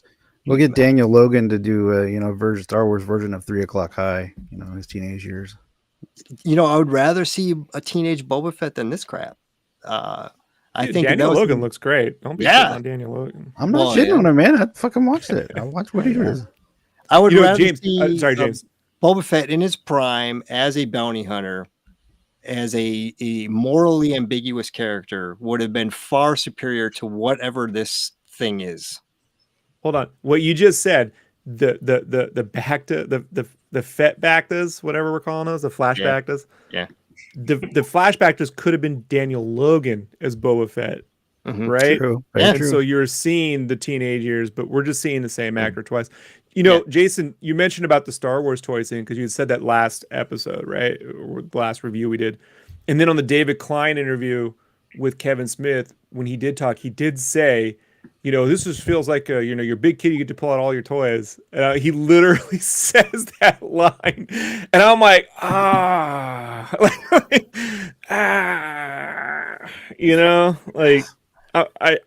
it's not a bad thing, but it's not helping either. Well, I think Red Letter Media did a great skit where they were talking about after Rise of Skywalker came out. It's like an action figure cartoon. And it's like a bunch of kids playing in the backyard. Like, oh, there's a transport. They kidnapped Chewbacca. Oh, the transport got blown up. No, Chewbacca's okay. Hey, it was like behind my back. It was a perfect example of what would happen if you let a 5-year-old write a show based off of their action. But what is the continuing thread? What is the through line? The through line is JJ didn't write this, Chris Terrio didn't write this, Favreau wrote it. So Lucasfilm is the through line between those decisions and these decisions here. Well, so there's a decision-making process. Yeah, but the problem is because the studio is what I'm putting it. There's a movie you write, there's a movie you shoot, and there's a movie you edit. And at the end of the day, the movie you edit is the movie you're going to get. So you can write the script you want, but at the end of the day, when you film it and you got to chop it all together, that's when you get your movie done. The first step is a screenplay. So I can't blame it on, well, the first step was terrible, so therefore, because I don't know, because maybe they had a decent screenplay and they just fucked it up. I mean, if we look at where Jon Favreau comes from on most of his stuff, a warrior with a baby boy kind of thing, that's a Jon Favreau. He knows where how to play with heart, what works in a very simple way. I don't see him making Goodfellas. I don't see him as a Scorsese. And if you go into the mob stuff, that's just where, you know, there's a bunch of things dropped, a Yeah. bunch of concepts, but Boba Fett needs to be cutting off people's ears, and that's not happening.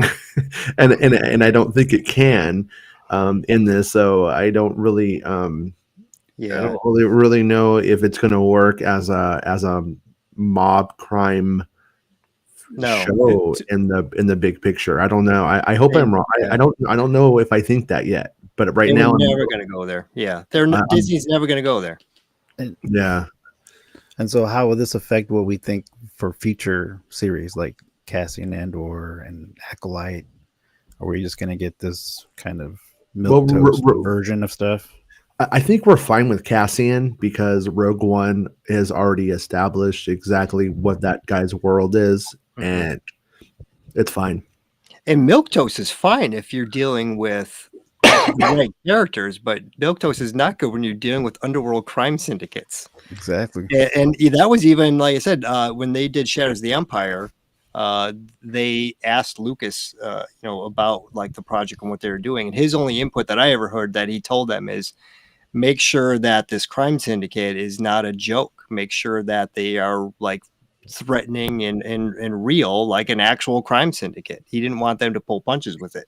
And this is Disney, and they're clearly kind of shying away from the whole, they're just PGing it. And this should not be a PG show. It should be at least PG-13. It should be more like Deadwood to me. I mean, that would then this show would be great if they were like going all in on it. But it's like they kind of want to half go in, and like what's the scene? It's the scene in The Dark Knight with Heath Ledger's Joker. He just comes in and he kills Michael J. White and his couple of his cronies. You know, it's just we don't see him getting his throat stabbed and slashed open, but they do the cut good enough to where it's like, oh, okay, we know what just happened, and now we're seeing the results. So.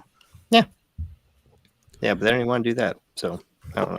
Did anyone think that we'll get more flashbacks of like the OG trilogy, like Boba in his prime? I personally thought we would get some, but yeah. Only if an OG character steps into the frame. Yeah, like I said, this isn't anything at all. But one time I said something about Daniel Logan being in it, about how I wanted Daniel Logan in it, and he retweeted it. That led me to believe he wasn't in it. Wasn't in it. That's a good indicator. Yeah. Yeah. And so, I mean, and then he is in it, but not actually Daniel Logan, And it really sucks because they really closed the door on future projects with Boba Fett. If you were going to go back to say pre A New Hope, Boba working for Jabba as his bounty hunter. If you were going to try to revisit that timeline after now fully establishing and fleshing out this character in this TV show, you can't do it because you can't go back to I'm a badass bounty hunter after you've now defined him as I'm this crime boss with a heart of gold kind of thing. It's just going to be way too jarring. So you've completely ruined. He's Barney the purple dinosaur. James, have you not seen a shitty Batman movie right next to a good Batman movie? Oh, I'm not saying that they won't. Everything's fixable in one episode. Like, we're not finished with this show yet, so Yeah. So are you saying that we're going to see Jango Fett getting killed every year for the rest of or every single time they make a Boba Fett thing from now on? No, it's possible. Yeah, don't know what to think. Really, I mean, I'm just kind of at a loss. I was tired tonight.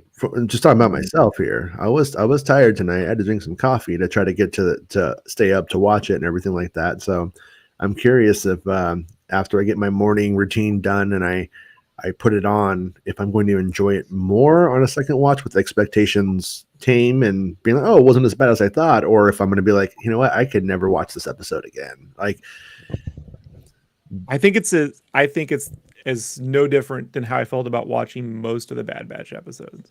Mm-hmm. Like I've already seen these lessons learned. You know what I mean? We've done this a couple times now. There's some pretty stuff and there's some fun little lore stuff, but it's all sort of tongue in cheek. And I guess I'll be here next week because they got. I mean, they're making more. I'm watching, but I mean, I'm not gonna rave about this show to my friends. I'm not gonna go to the barber shop and be like, "Man, did you see they walk the carried the huts from Mos Espa to Django's palace off screen," but they do it. Those poor guys. I feel bad for those dudes. They need their own spinoff show for those guys. Murphquake, what was that curved dildo Boba pulled out of his dress to put in the fire? That was the kid's stick, man. It's the one that kid was hitting him with. Yeah. What if he had also picked up the Harryhausen head? He's throwing that in the fire. You know, the leftover Rhodian hands, like it's still attached to the cuffs. Those go in the fire. all the memories, you know. It would have been cool if they clicked over to the side and like there was like a little tiny fire with the lizard on it. Like the lizard got its own little fire on the side. It's a little adorable. Like I'm going into insurance. Yeah, but I mean the more that I'm like the more I'm getting like away from the episode, and obviously everybody not liking it is probably coloring it to some extent for me right now. But the moment when the Tuscan family is murdered, the first Tuscan tribe is murdered, there should have been there. We almost needed our John Williams music at that point. Like the music needed to step up at that point. And if Tamara Morrison couldn't bring it, like I don't believe 20-year-old Mark Hamill could bring it. The music brought it, and in that moment, I don't think the music brought it. I don't think it needed. I think they kind of needed a better send off, and then was really happy to see Danny Trejo, but at the end of the day, that might only be a one watch bonus. Hey, it's fucking Danny Trejo, and he's the new Rancor keeper. I like that. That's fun, but do I care on my fourth time watching it? You know, I don't know, and that's Should be Chris Farley. Yeah, they bring him back. Oh God, Jesus! Right? Down by the river. I'll be back. I gotta go to Mos Espa. And then he runs. And then he comes back. Oh my God. Oh wait, I forgot. I'll be right back. And he runs. Yeah, you'd think they would just recast the Rancor keeper because I mean, there's probably not a lot of jobs in his line of work. You know, unemployed Rancor keeper looking for work. Must have Where overbearing gut. Yeah. Jesse's being mean. I did like when they what did they call the cell barge? The cell barge catastrophe or something? Yeah. So it was like Cell barge 9/11. tragedy. It's cute. It's cute. That's all. I also think there's something going on in the Favreau Filoni stuff where it seems like a lot of the NPCs is what I'll call them, right? The world characters, like the Stephen Roots, the guy at the desk, what's her face, that Amy Sedaris, whatever. They all have to play like a cartoony bit, and we don't get any of that like straightforward, like just harsh kind of Star Wars, bartender. Like imagine if the bartender at the Mos Eisley Cantina had also been like Art Carney, like and done a little bit, like it's like not every one of these NPCs needs to be a little bit comedic character. Well, we're getting the General Hux. Yeah, the General Hux Yo Mama jokes kind of with all this stuff. Okay. Right. That happened. What if in the next episode that all of the scooter kids, what if they're in a band and they bring Tatooine together with their music? Oh, Murph, do you remember? We saw it. Somebody started a emo Kylo Ren Twitter page, and that's all I could think of when I saw that gang. Like, wow, General Hux and I wore black to high school today. We wear black every day, but today it means more because it was the anniversary of the Battle of Endor. It was just like stupid stuff. You just don't understand, Mom. Also, we're out of conditioner. Wait, it had to be wild banthas, right? Because there's no wild stallions. And we are the wild banthas. Yeah, well, I mean, it didn't really like my take is that the Huts aren't really walking away. They're just stepping away and letting him tire himself out, let him do his tantrum, go on the warpath against the Pikes.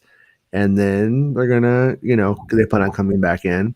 I do agree. I think he will unite all of the various crime syndicates in Mos Espa, the three that are mentioned, with the Transitions and the Nicktoons and all the, not the Nicktoon game, but those other guys.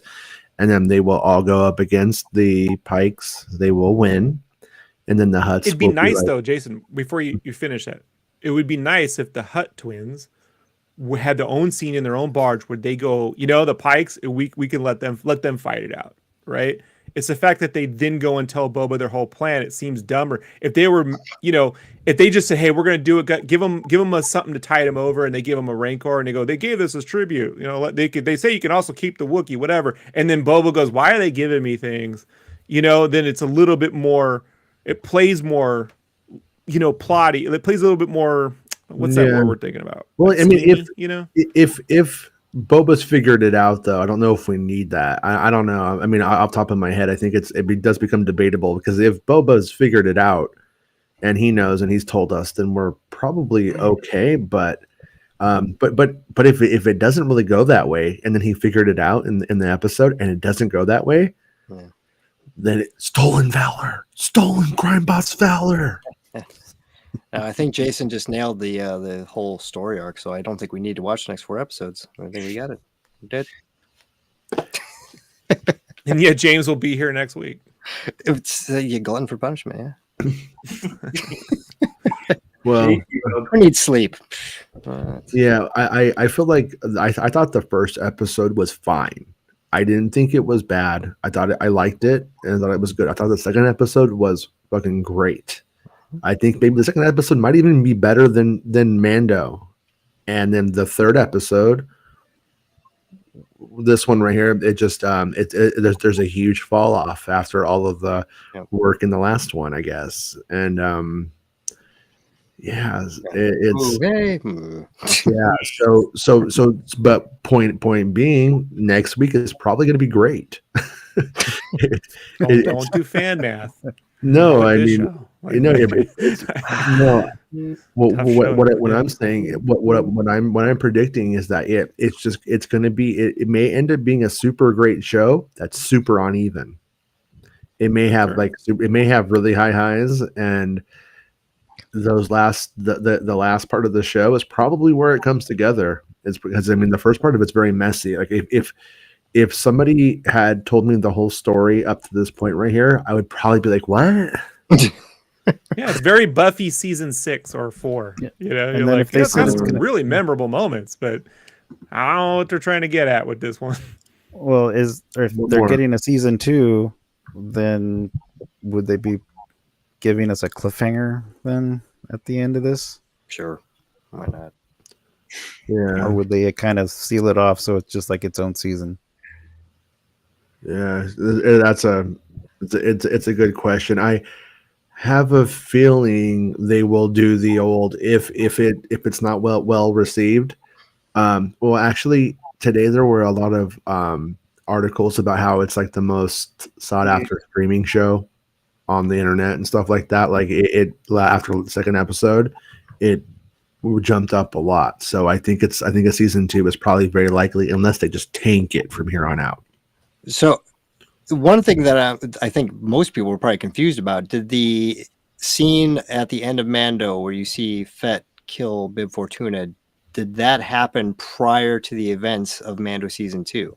Or is that chronologically accurate? Like Mando season 2 happens and then he goes and axes? It's after season. It's after season 2 because he's got his new paint job and the armor. It's all okay. New paint. Okay, good call. Yeah.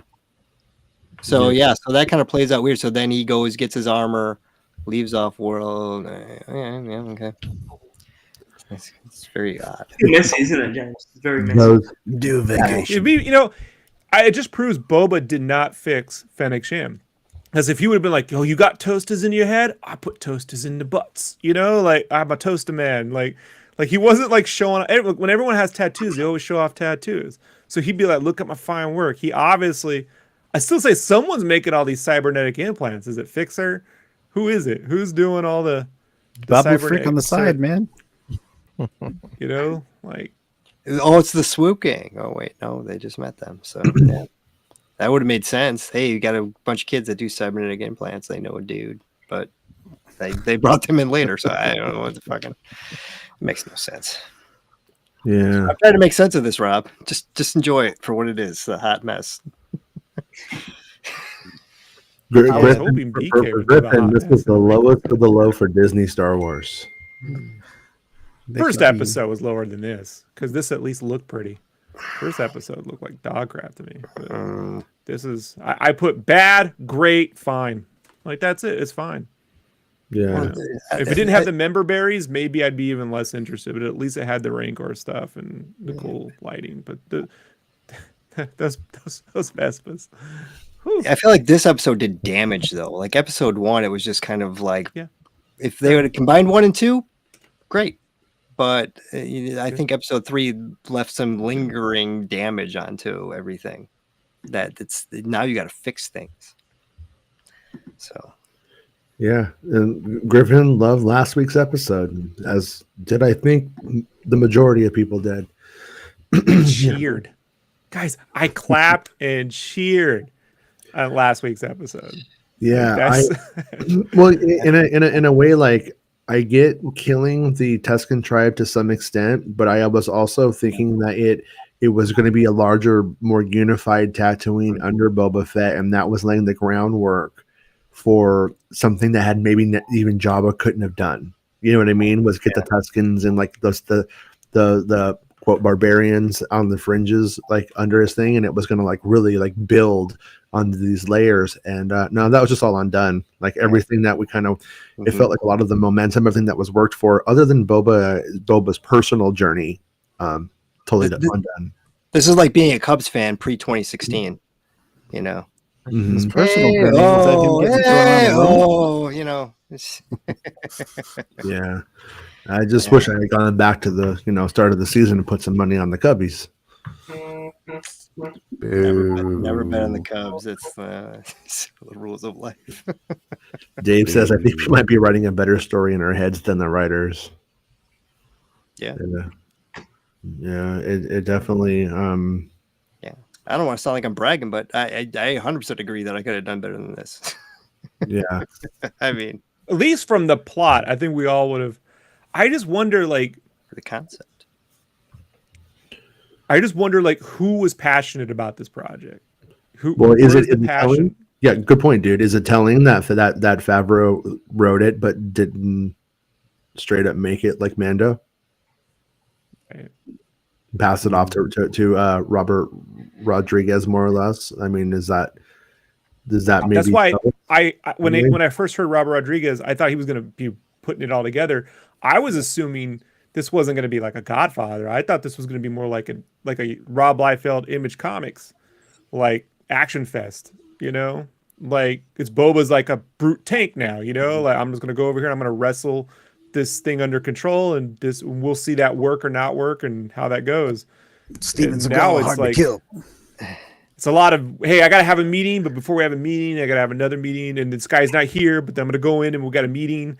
So there's another person, but I got to go meet this. Let's go back and check out the meeting. Let's go to the meeting. A lot of meetings. Yeah. They oversold Robert Rodriguez's involvement, Yes. I think. Yes, James, correct. Yes. Completely agree.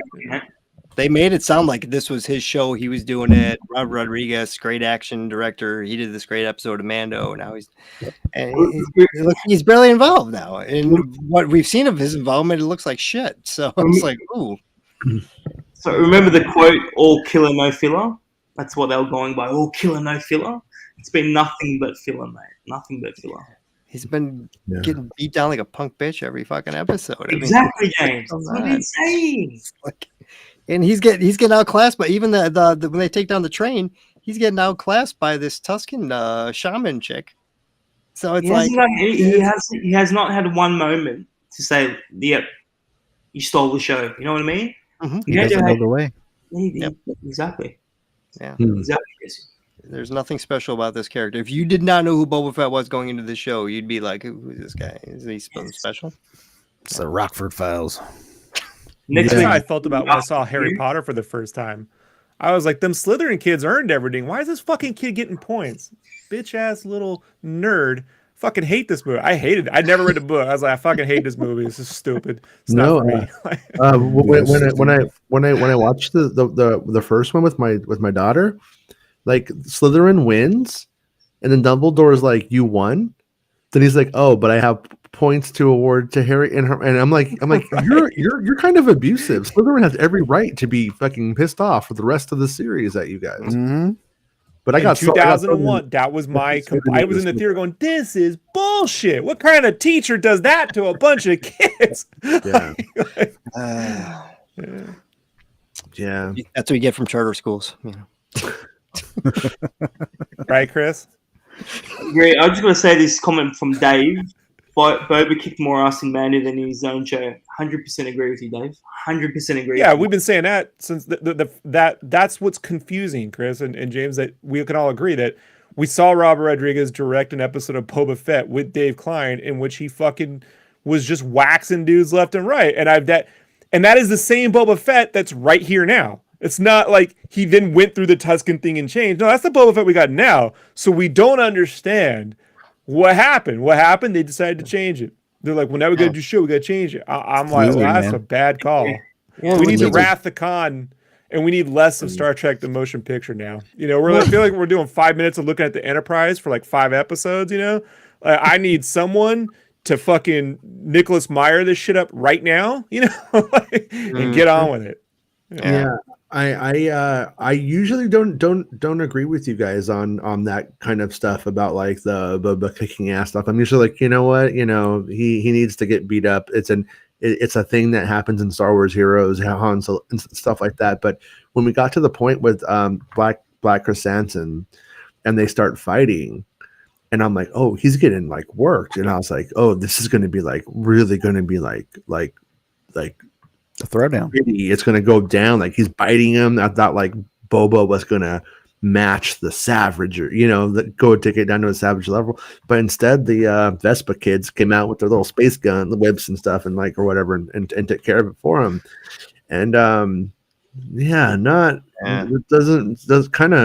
doesn't really give me a Star Wars boner. It kind of makes my Star Wars boner go inside a little bit. And it's like, oh, don't look! I just got out of the Star Wars pool.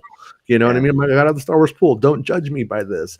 But that's how the whole thing was. Yeah. And would those kids really be loyal enough to take on a giant 8-foot Wookiee with a freaking like taser gun? We're X-Force. I'm like, all right, I'm out. How much is this guy paying us? Exactly. How can you trust him so quick? Like, yeah, you can live in my palace. Like, it just does not make sense. That's how bored she was, man. She was that bored. Guys, no, guys. All you do is you just write in the script. You just put it down that they do that, and then they do it. That's what it makes sense. It's there. I wrote it, and it happens. It makes sense because it's in the script. Yeah. And then Fennec threw the ninja star at the hand of the Wookiee to make him fall or whatever. Cool, but yeah, she wasn't really. She's kind of worthless too in the episode. What else? The Rancor could have just closed the trap door on his hand. That would have done it too. The Rancor pit thing is getting old. I mean, how many people are going to fall in that fucking thing before we're like, that was my problem with the episode. It's like, okay, you see the frog creature eat something outside the palace again. You see another Rancor in the pit again. You see another person fall into the pit. It's like, oh my God, we're just rehashing everything here.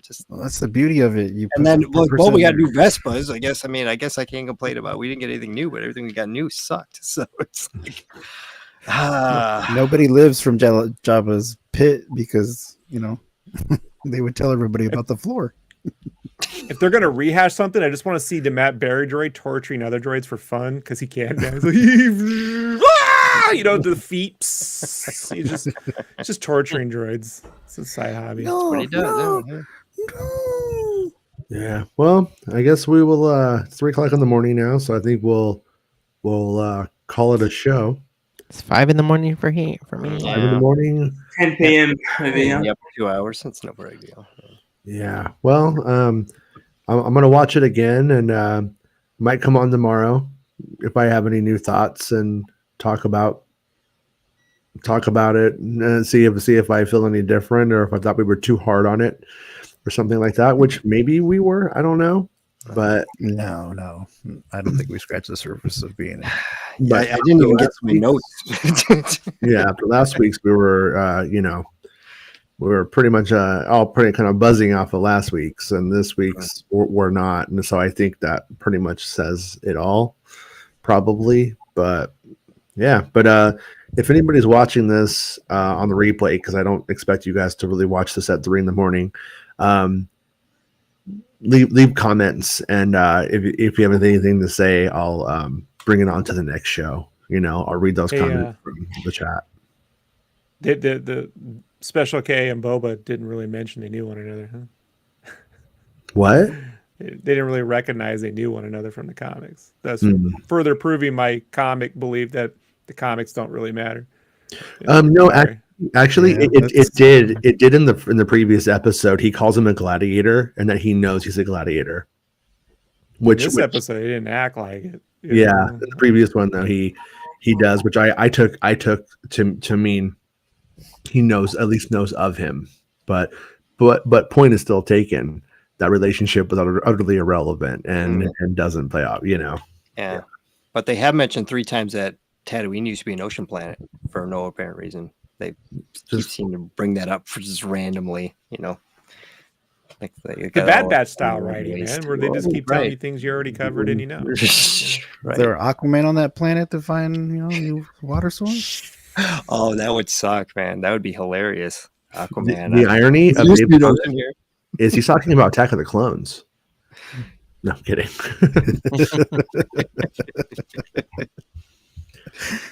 That would be a cool Planet of the Apes moment. All of a sudden, Boba realizes he's actually on Camino, and he's like, "Damn you all to hell!" Right up Camino.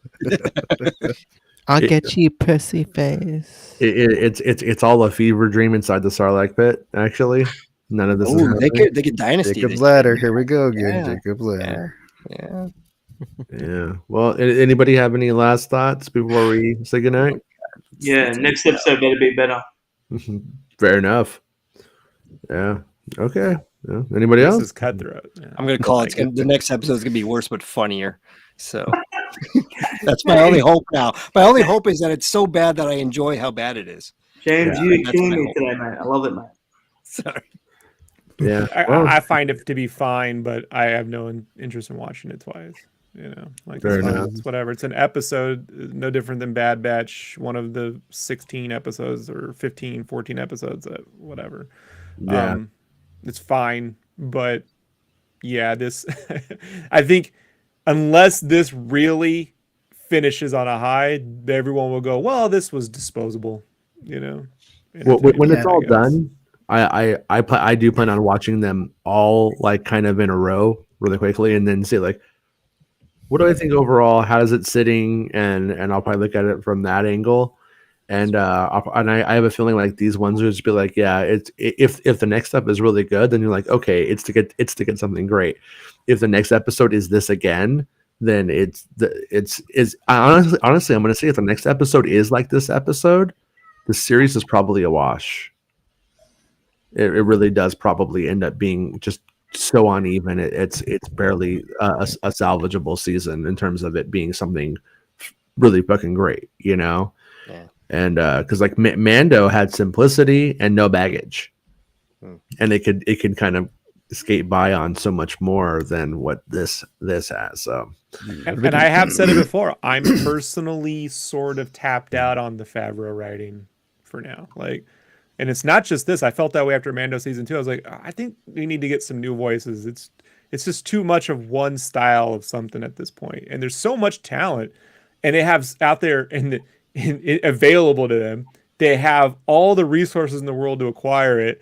That it just feels like, man, we're getting a lot of singular voices here, and I don't know how many more. I don't know. I like that every Marvel show has a different voice behind it. And this is one singular voice, and you're getting it no matter what. And it's I don't know about that. So I'm done. I like the first episodes, the first 2, and then this one, I just really kind of felt like I was Boba Fett or young Boba looking out the window and just watching the good stuff just fly away. There goes the franchise I used to know. Waiting. Well, yeah, for like Come back to me. It made the holiday special on 78, dude. Chill out. Like, And they nothing's worse admitted than it was a that. disaster. Nothing, but nothing is worse. And this is not nothing Yeah. Disney has made or Lucas has made since as bad as that. Like, although the Ewok movies get very close. Yeah. everyone's gonna hate me for this, but this is kind of what I feel like Ahsoka is gonna be like overall. Yeah. You know, just That's one grave I don't want to start digging yet. yeah. Oh, I as hope long I'm wrong, As long but- as he's better than this, then I'll be happy. Hopefully not. I have hope for Andor and Ahsoka. Well, But everything else, Kenobi and Andor, I think, Kenobi. Yeah. are going to be the and then also the High Republic show, Acolyte. I mean, yeah, there's definitely opportunity for a lot of this to be like, okay, I'm glad they made that because it's that flavor, and then we have all of these other flavors and it's fine. But we will see, yeah, because I feel like Ahsoka, as Jedi Mike says, Ahsoka will be even more Filoni than Vav, and that's where I go a little bit like it may just be a live action cartoon. Is it going to be basically was it basically going to be like a competition between Andor and Ahsoka to see who can kind of do this same thing, but with different characters? Having the show kind of I don't follow what you're saying. Yeah, I kind of think that we're going to end up with Andor being something that actually like experiments with genre and intrigue, and then moves forward into something. And me and Bestman Bulletin were talking, by the way, and there's this rumor going around that they're going to be splitting up it into 2 seasons. Season 1 is technically 2 seasons, and it's 12 episodes. And he and I were talking, and we're like, I think we both agreed that they're most likely going to air Andor 6 episodes, take a break, and then come back very soon after. But that way you don't have 12 weeks of Disney Plus only showing Andor. Because that's a lot. That's a lot. Even if it's great, that's a lot of one thing. Yeah. So we kind of think that that's what's happening there. But yeah. That's Boba Fett needs to be more the raid and less Deadwood. I'm just gonna say it right now. Like, there you go. I just feel it's Boba Fett. It's the fucking dude. It should be the craze. Get Gareth. Was it Gareth Evans? Get those cats on board and just do one long badass battle for 7 episodes that never relents, and you're always like, oh my god, I'm out of breath every time we do one of these. It's crazy. And I don't care if it doesn't have all the political machinations. Fucking Boba Fett. I want political machinations from Boba Fett, dude. Give me Saving Private Ryan, man. Come on, give it to me. Yeah. Well, it's just, I mean, when you even when you do The Godfather, you still have that great scene where, that the knife goes in the hand, and then they kill, what's his name, Luca Brazzi or something like that, and they kind of almost did the hand thing, but they didn't kill him. They did the knife into the hand, and I don't know if they were going for that in a weird way, but Jabba's death is inspired by that, by the way, by Luca Brazzi's death. Jabba's is a direct homage purposely to that, and so it needs it needs more vulgarity and violence to work as a crime boss show. And he did show those kids that he has a heart of gold, and they're gonna have a lot of fun field trips, and they're gonna go out. He's gonna take them out to like Tuscan. He's gonna start a Tuscan camp for Tuscan camp for kids in Mos Espa.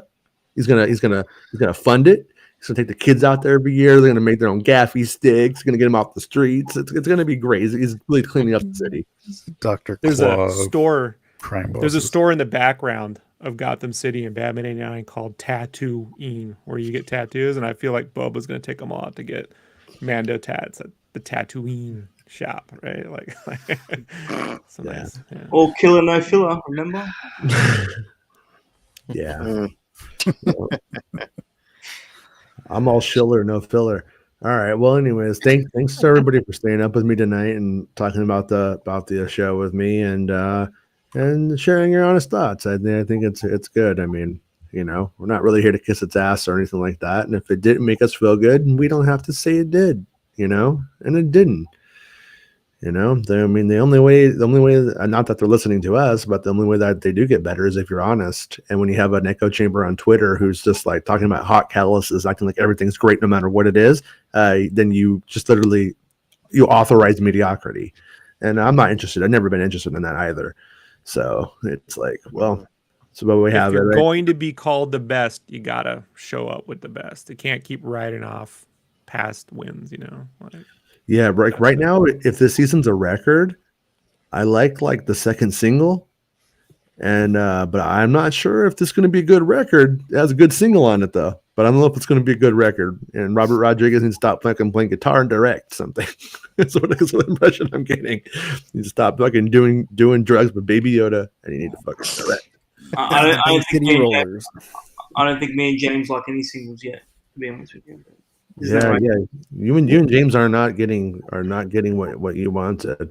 And before this, I would have almost, not that I don't mean to say in a condescending way, but I almost would have thought that if this would have just been your show that was the given, like this would have been the given thing that was going to please you, like because it just seems like it should have been simple to get it right. And but yeah. And I also why think does he it's have the weird. Gamoran guard standing next to his back to tank the whole fucking time? Like, Right. I don't know. And I think it's weird that we got more visor inside the visor views with Cobb than we have with Boba. yeah. All right, everyone. We'll see you guys maybe tomorrow. I'm not sure. We'll just see how I feel in the morning, and or we'll do something, and then Rob, we can just do a different show about something else, or you know. But I'll talk to you in the morning and see what you're looking like. Okay. I'll I'm willing to accept people hating me for no reason, so we'll figure it out. You know what? I know what you mean. So, Rob, tonight we're all a-holes. Tonight we're all. It's not about spaceships.